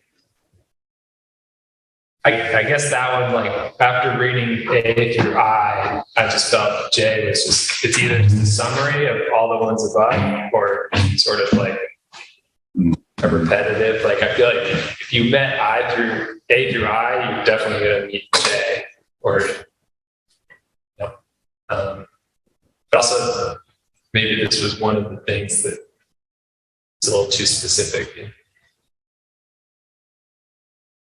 for the element.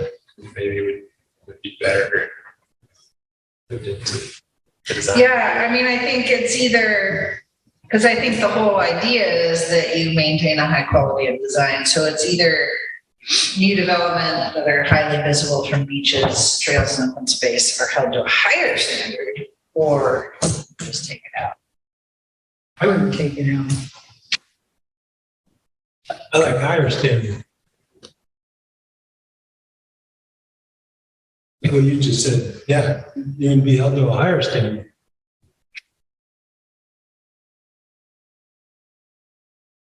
I had just, I'm not sure I really need to do this, but under CD 1.3, item C, in part, this reads silhouette of existing structures in the area and that roof lines are compatible with other roofs along the street. They're not. I guess what my feeling is that we're not really worried about along the street because you could have roof lines on one end of the street that could be of a different height than others. So I would recommend to change that to read roof lines are compatible with nearby roofs or something to that effect. In other words, I think you could see a gradual increase in roof lines along the street, but it might not be compatible if you suddenly had low roof lines and then suddenly a huge roof line and then go back to low roof lines. That's the message I was trying. And does the concept of roof lines speak to flat roof versus peaked roof versus, that kind of? Well, we even talk about the slope in here somewhere. Right. Yeah. But if somebody wants to put a flat roof in that's not compatible with make sure we're not keeping that from being an option, because flat roofs can be really appropriate, particularly as you get closer to the coast, closer to the views. And they've gotten a lot better. I'm stuck with one. Maybe you just take out the phrase about the roofs. So leave the silhouettes won't extend above the natural silhouette or existing structures. Yeah, that sounds good. And then, Yeah. period, larger buildings should have more varied roof massing. Because natural silhouette includes the roof. Yeah, Okay, Yeah. I'm fine with that, yeah. We're changing the structures and the roof line. and the roof lines are compatible with other roofs along the street. I had a really minor under the intro to CD 1.3, that second comma after including new and modified landscaping. When I first read it, I took pause there. I was like, well, wait a minute, that seems, it kind of stopped me. And then when I read the rest of it, it has the potential to affect visual resources. I don't know if taking that comma out makes it read a little bit more. Or maybe it's design review shall be required for all development that has the potential to affect visual resources, including. That leaves it open to, yeah, I like that too. Anything else on 3? 4? So of course, I have one for CD. Scenic and visual qualities of coastal areas shall be considered and projected as a resource of residential or private and public importance. This town isn't just for the public, it's for the residents. We're trying to keep our neighborhood. That's what this guy was talking about last night, running for council. If you just take out public and just said it's important. Or community important. Okay,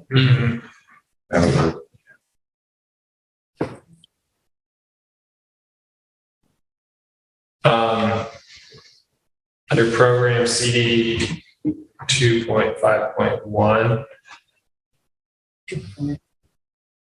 can we add visual resources as one of the things that's protected by the vegetation management? Well, I think that is the idea of a vegetation management plan, because it's under 2.5, which is landscaping and vegetation shall be maintained, so it does not. That's the whole Sort of. Okay, all right. My comment on that same paragraph, though, is that's a big deal. I know. And I guess I would caution all of us. I guess I would caution all of us to think about whether or not we want to take that on as a city. I mean, how long have we had the Churi management plan, which is right on the bluff and contains a whole bunch of the same things here: vegetation management, bluff side vegetation maintenance. I mean, I don't even know how we're going to do this. I mean, at this point. You're referring specifically to the parcel at the end there around. Well, I'm just saying that if we're saying that we want to develop a vegetation management plan for bluff side vegetation maintenance consistent with protections for slope stability, eases, and cultural resources, my head spins. well, I think that is a recommendation of the management plan.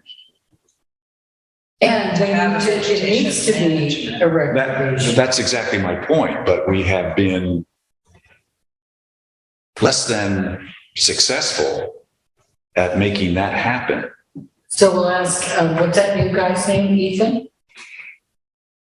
Well, it's an editorial comment. I mean, Yeah. all I'm saying is that we can leave it in there, but that to me is, if someone were to come to a city council meeting and say, "Where's your plan?" We would spend the next 20 years on it, I'm afraid. Well, we That's all would I'm say saying. the city club has a plan, the church side has a plan, Diane has a plan, and the city has a plan. Well, and I guess I would add that I think there's other bluff side areas that might need that kind of consideration. And probably Specific, I'm thinking those few homes down there that might not trigger as much of the. I think that though, as soon as you say bluff, Right. you're talking cultural resources. So let's skip the You're- word bluff. Or that's the main word in there, let's see.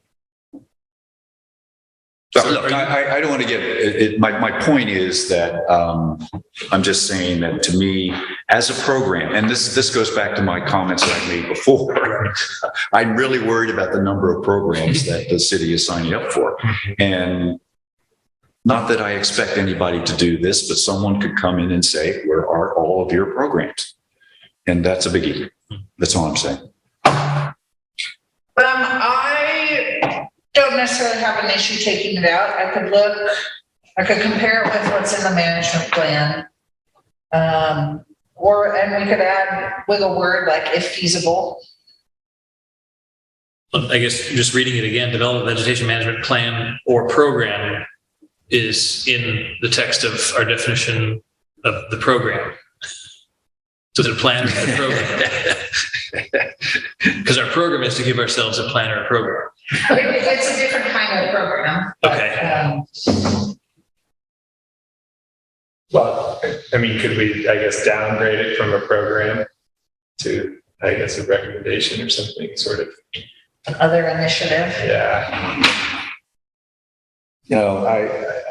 There's weasel words that we can use. There's no doubt. I just am a little concerned making it something that is somewhat concrete could be problematic. Yeah, I think you're right. I mean, we could say any vegetation maintenance or any vegetation maintenance plan shall be consistent with protections for slopes, to beaches.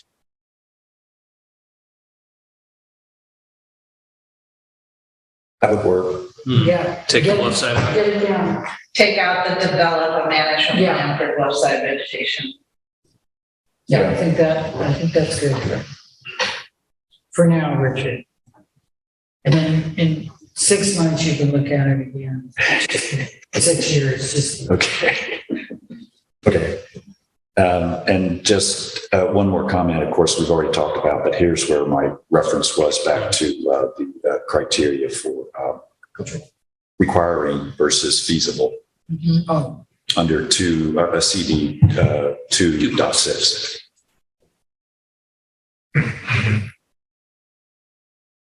I'm going to add an and between those and add where feasible, because both of those are really where feasible. so are remodels trying to do underground or they can't? I mean, that's a huge expense. I know, but we've been there for years. We don't have the money. And we haven't been requiring individual underground connections Okay. where they're already overhead, because that would be a huge expense. So it really have to be a grant funded kind of public program. Get the housing people to give us money for underground. I'll be underground by then anyway. Anything else on page 4? Page 5? I'm just getting it finally. Paper party. Yeah, CD 3.5. Can we change it so that it reads minimize disturbance of native vegetation instead of natural vegetation? And then including preservation, I'm going to want to plug for native trees rather than mature trees. Or just remove the trees altogether and just say including preservation of native vegetation. So it's repetitive. I like the idea of removing the tree comment, because that's what we did earlier, I think, right? Talk about removing. Yeah, we changed it from mature to native right earlier. So I guess we should just do that here.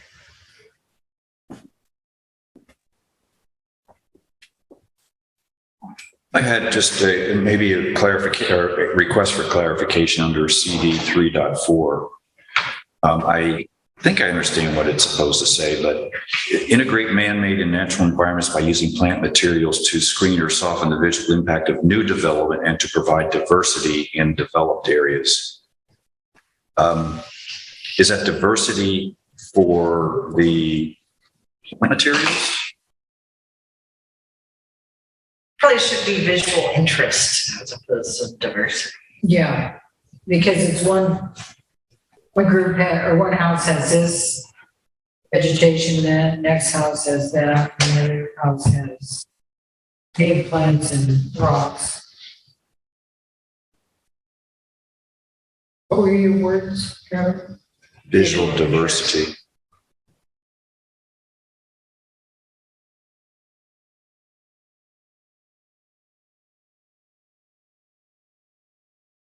That's fine with me. I just was having trouble with the in developed areas. Wasn't sure what that meant. It's a big issue, diversity. Anything else on 5? Yes, CD 4.4, if we have all those criteria for signs, that I think we could just move that whole list of A through F into our design criteria.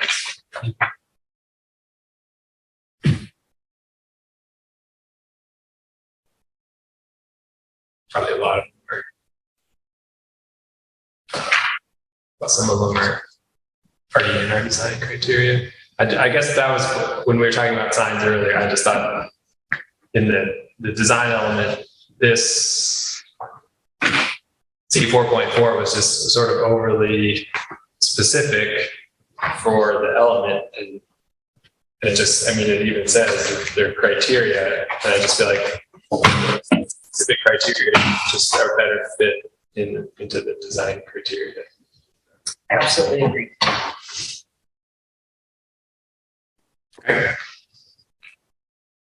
And although I do have a question about one of those, or letter B, it says limit copy to icons, logos, services. What do you mean? What does it mean by copy to icons? I think as opposed to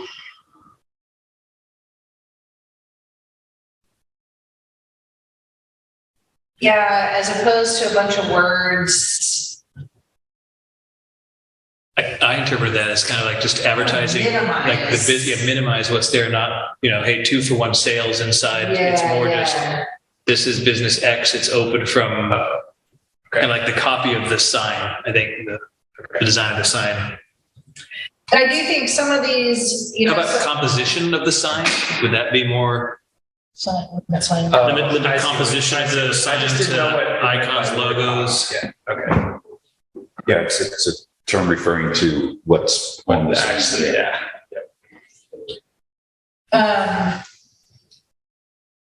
I also think some of these might even be too specific for the design criteria, and that they really should be in regulations.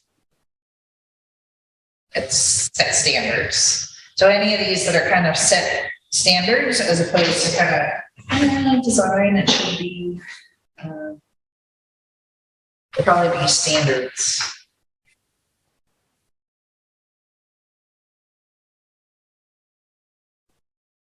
Prohibit the use of flashing video, audio, all those things.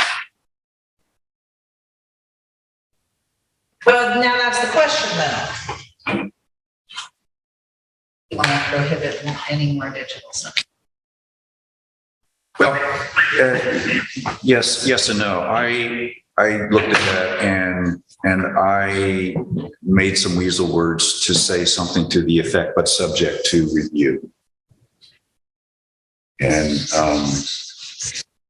like I said, weasel words, but. I mean, I do think that, I think that people are going to want those, and I could see, the flashing casino sign is what you don't want, but something that's static that maybe changes once a week, once a month might be fun. Which is essentially the approach we took with the school sign. Yeah. But I don't know, I just kind of penciled in, prohibit the use as, as it's written. Exceptions may be considered for non-commercial uses.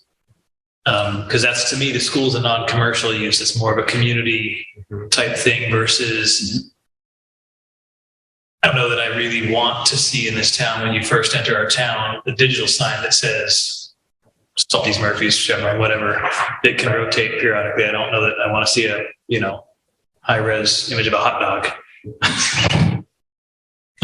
But that's an icon. It is true, just not digital. So I don't know, that would be my thought, kind of to help. Yeah, I like that. Not commercial, sort of more community oriented, but still may be considered. Yeah, exceptions may be, not a guarantee. Yeah, that worked. Yeah, because I'm sure Chevron would want to upgrade their sign to a digital sign at some point. No, they moved to Texas. Check on them. I guess, what do they have for their price sign now? Manual. It is manual. What about a digital price sign? I mean, that's what they're gonna want to do. I'm sure. Because the price is legally required of a certain size. Plate. And with gas prices changing as fast as they are. You can see everything now because they did vegetation maintenance Yes, they do. at the Chevron, very nice. Well, I think one of you said something to the effect that, it could be reviewed, subject to review or something to that effect. For non-commercial. For non-commercial, I guess. Yeah, You but can then, say non-commercial and legal notification. I mean, that's almost legal notification.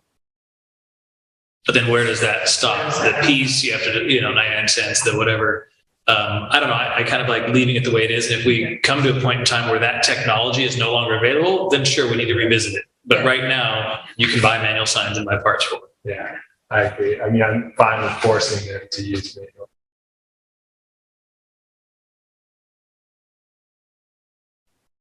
anything else on page 6? A question on lighting, since it came up earlier, do we need to take a look at those CDs to make sure we capture the intent of that we had in the I will code look as far at all as of the. What page is it on? My notes on 6. Page 6. Specifically, Trevor, meaning the light leakage, how we change that from exterior to interior. I don't know if there's a natural, trying to find that spot where that would fit in that change.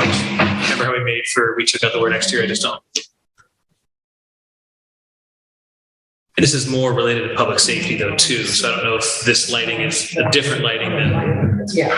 No, I think that's good. It's covered in both. There's parking lots are included.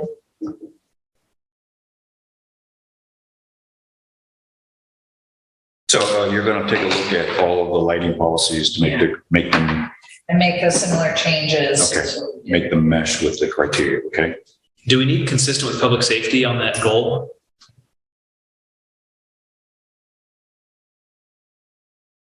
Where?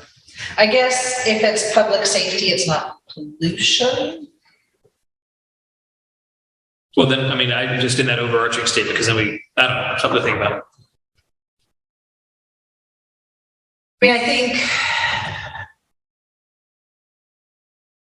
Street lighting, parking lot lighting.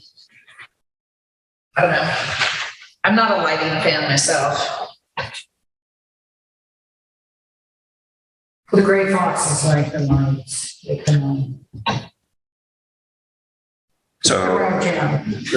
so Except in- where are we with minimize light pollution consistent with public safety? You say you want to remove. I'm just thinking the goal should be to minimize light pollution, and then our policies down below kind of address public safety, that kind of stuff. But I think putting consistent public safety at the beginning there kind of limits us a little bit potentially for our goals.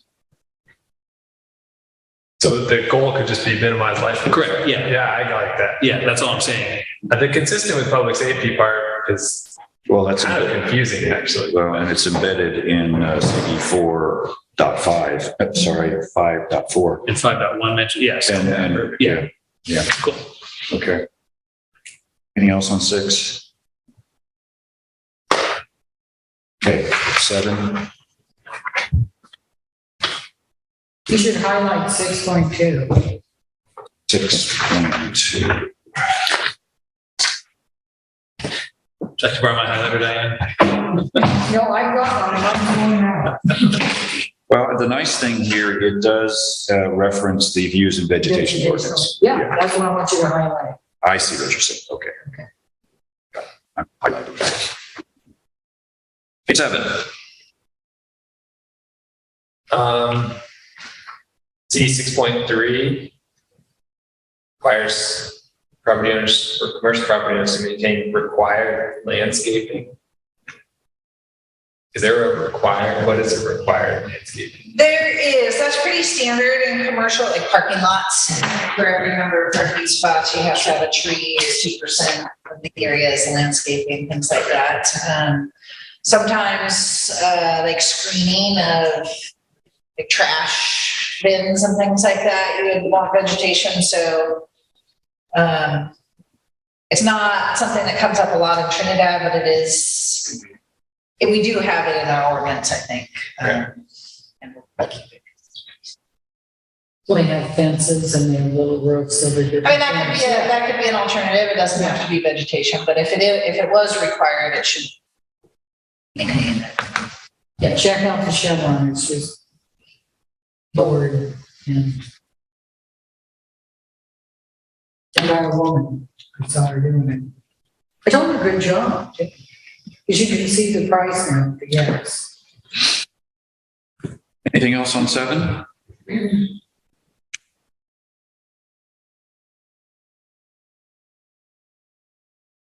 Page 8. So what would, important community resources, if that can be, Where are you, Diane? goal CD7. Okay. So that's art and what else? Oh, it'd be the cemetery, the church side, the church, the lighthouse.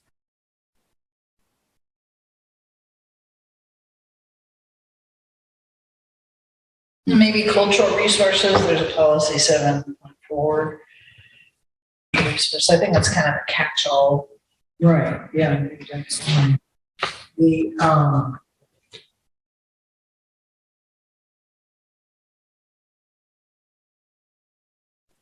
okay, so consider implementing an ongoing CD 7.3.1. Consider an ongoing outdoor sculpture exhibit adjacent to the city hall or in other locations to support and showcase local artists and reflect the cultural life of the community. So does that mean intertwine here and there? Is that what that one means? Whether it's a whale or a bench or, yeah. A Arcata direction does something like that. They have somewhere. rotating sculptures. So do just something like that to highlight different artists. And maybe that's really an other initiative. It's kind of worded pretty. But at least in this case, it's consider. Yeah. So, Yeah, because it's just, it'll be more stuff, fountains, murals. Yeah, it's a little more specific than the other. Public gathering places. Beach.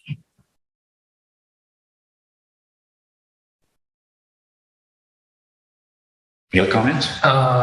Yeah, there's 2 CD 7.4s. Yeah, I guess, yeah, and then going back to CD 6.3, I'm gonna continue to plug for native vegetation. So when it says replace unhealthy or dead landscaping, can we replace it with native /drought tolerant landscaping? and which one? Yeah, I think That will Oh, be that's a in, six. Oh, at the top, okay. that will probably be in the regulations that it has to be native landscaping, but I think it should be consistent with what was originally required. Okay. Something, All right. something Yeah. like that. 6.4.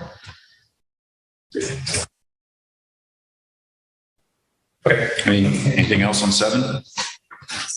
Just a tweener between 7 and the top of 8. Are those 2 bullet points necessary? The other community design initiatives, are they kind of incorporated elsewhere in the document? The local beautification efforts by neighborhood working groups, I think that's, I feel like with the art displays and things like that, that's kind of there. And properties are well maintained and nuisances are abated. We have that in our. Yeah, I want to get rid of them too. Yeah. Both of them? Yeah.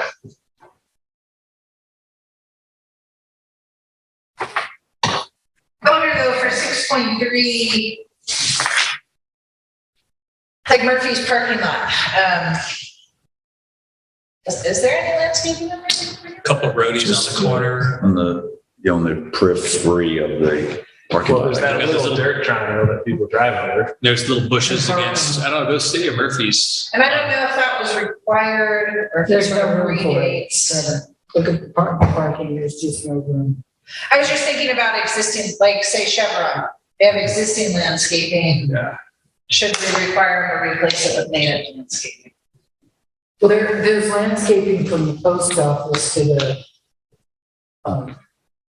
Encourage instead of require. I mean, we want them to have landscaping. Because I think for new development, we will require Yeah, native okay. drought tolerant vegetation. But I'm thinking for existing landscaping that they're, maybe at the end of all the buildings by the pizza parlor, there could be I guess the problem is you don't need a permit to replace Sure. vegetation Yeah. that they put in voluntarily. Right. If something dies, let it there's a occur. bunch of vegetation at the end of the Lighthouse Grill coming in. Rocks and, that roadie's been there as long as I can see. I don't know that that was required though, or if they, A lot of things weren't required back in the day. I just did it. Any closing comments on this agenda item? So you don't want to work other community design initiatives, so you don't want to, everybody drop, ensure that properties are well maintained and nuisances are abated. that's good, that's. So vague, and we have other ordinances that cover nuisance abatement and property maintenance. I just don't think that's in place right here. So we can't put, I think we have stronger policies elsewhere. okay, because there are some nuisances around. I think I really talking about. Any other final comments on this agenda item? Real quickly, just for formatting, I'll ask for public comment. Okay. And we do have someone on public comment, okay? Is there a comment from the public? Hearing none. We'll move on to our next agenda item, which is commissioner reports. Any reports from any of the commissioners? Diane? So next Wednesday, October 26th at 6:00 will be the STR meeting. And I guess it's going to be Zoom, right, Anton? Yes. Okay, so we need to encourage Jack, Gray, the new community member, to join the meeting. And since I'm the planning commissioner representative, we need to be thinking about who wants to take my spot in January. Okay. Good consideration. Any other commissioner reports? Just water advisory committees coming up on the 4th So if you have anything you want me to ask specifically, I know we're going to try and take a dive into the plant and the operation, becoming independent, things like that. So is there anything you want me to bring to them? And then, Yeah, I have one. So- I wanted to trim the city to trim around the, where we get the water. Hydrants? Yeah. They've done that a couple of times, Aaron. Right, Anton? I'll bring that up. I'm not sure that's really the purview of the Water Advisory Committee per se, I know, I just, but there's one in Ocean that I've trimmed, and then Kyle trimmed it, and then I think one of the landscape people that were doing some landscape over there, they did it. They just need to be visible. The one on View and East is very visible, and the one on, I think it's the school corner, I don't know. They just need to be visible, Certainly. because we don't know who's gonna be putting out the fire if Aaron's not here, right? What was the date again of the? the 14th at 5 p.m. Okay. Here or Zoom? Anton, It's also Zoom. it's also, Yeah, it's why are okay. they all on Zoom? Because we're not. It was determined that the committees Or would be small. Zoom and the city council and Planning commission, because their decision-making would be hybrid or Okay. live. Thank you. Any other committee reports? Commissioner reports? Still, the calendar is what I want to know for the next meetings. So it'll be like November 17th. Now, what about in December? Are we going to do that week or the week before? Oh, for planning For commission? planning commission, because it gets into the holidays and, you know, we might end schools out. So I'm just throwing it out there. So the November one's early, November 16th.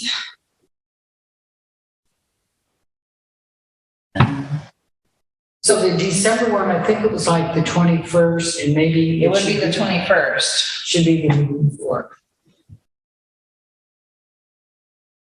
I don't know, how do you guys feel?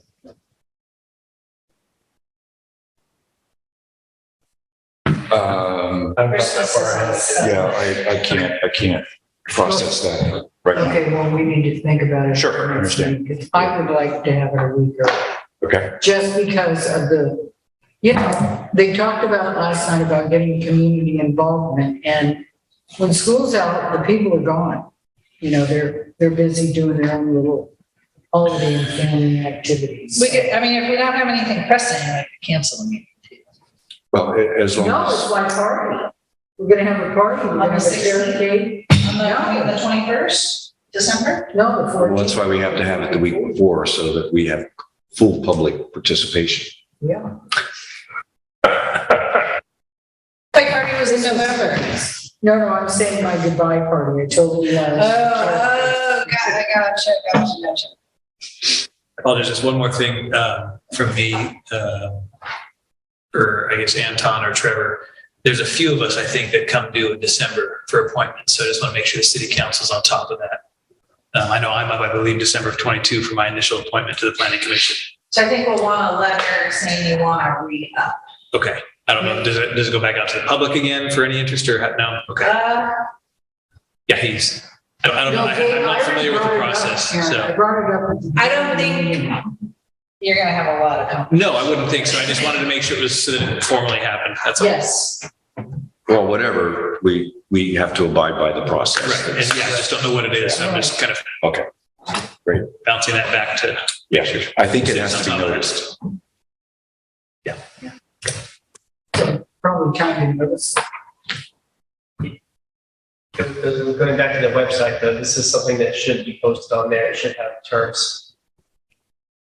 It's not currently up to date. It's that older version of the website. Well, that's why, you know, it's almost in October, middle of October, so it needs to be done, because once the holiday things come. Lost. Now, I think usually in an election year, don't they appoint the council first? Although, so council meeting would be January and then I guess they could appoint you after January.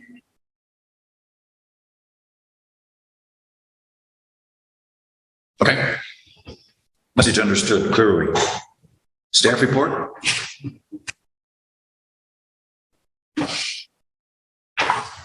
I am just about ready to submit our main packet of general plan stuff to the Coastal Commission. I've been bugging them about several, the AE ordinance, the exemptions and administrative permit requirements, public versus private views.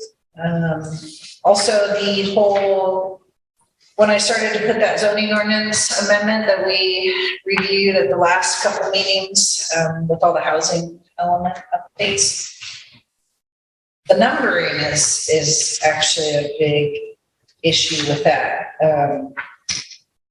Because the codified version of the city's ordinances is not the certified. So the numbering between the certified LCP, the certified zoning ordinance and codified zoning ordinance is different. Now, with something like the STR ordinance, it's all in one section. So we just included both section numbers. That's what I've done in the past. This one is so many section numbers, and the definitions are all in the appendix, so they're not even numbered. So I don't know. So that's another question I have for Coastal Commission staff. So working on the general plan and the SB2 and LEAP grant tasks are my primary focuses. I think we're going to stop collecting the parking data and start putting that parking report together. Yeah, I'm keeping busy. To the best of your insight at this point, do we have any design review issues that will be coming towards us? Not in the next, well, I guess there was an application that was just submitted that's pretty simple. They might have a couple of issues with septic on a second unpermitted. Work out though before I bring it to you. Okay. Okay. So possibly. All right. But no vendor. No Vanderpool yet. All right. Future agenda items. We have 5 items which are still on the list. Any changes to that that anybody would like to recommend other than? I'm going to add the December meeting date next month.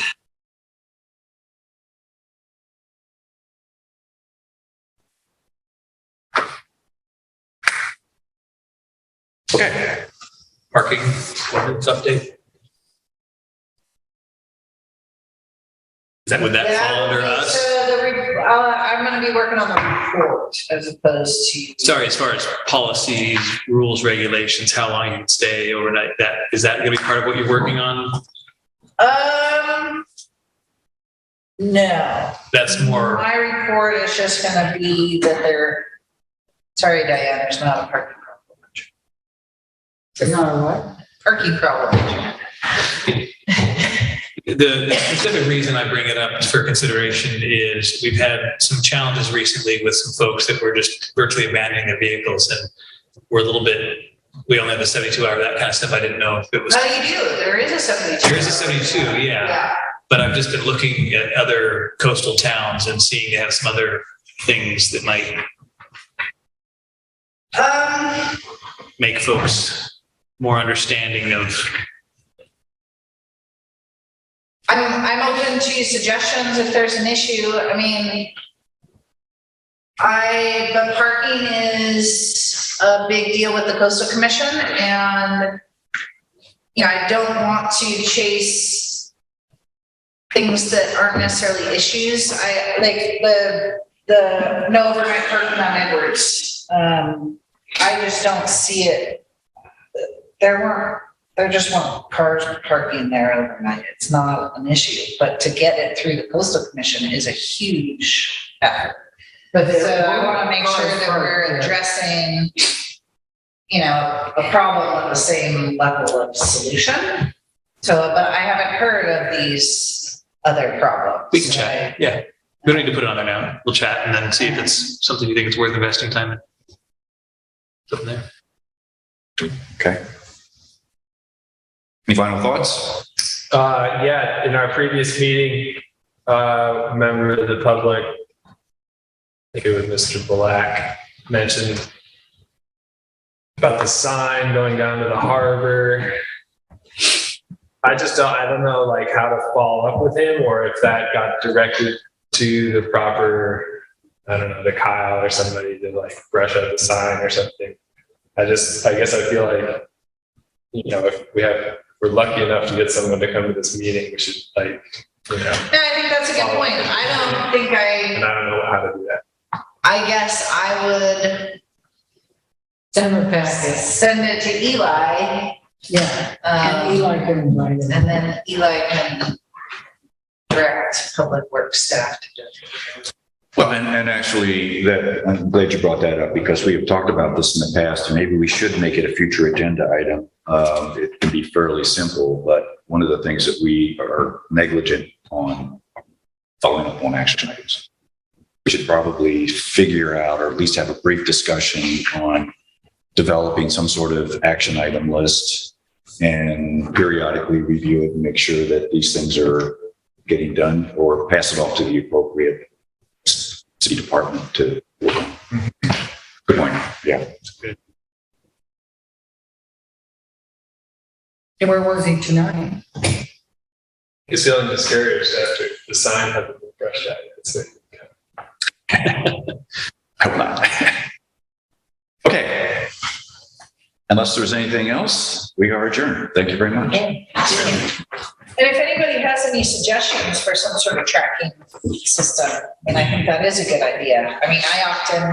I'll be going through the minutes. And, oh yeah, I have to follow up, but then the next month, those minutes aren't there. I think just put it on the future agenda so that we go back to it. But it has to be a bit bigger item. As an agenda item. But I'm open to ideas. Yeah, it would be nice if we had some sort of mechanism that we could real easily track them. And yeah. I could keep a running list. I've started a running list for like STR ordinance amendments. If that was the date it entered the list, would be a huge step forward, just to kind of. Just to keep a running list that. I don't know whether it's on every agenda, but.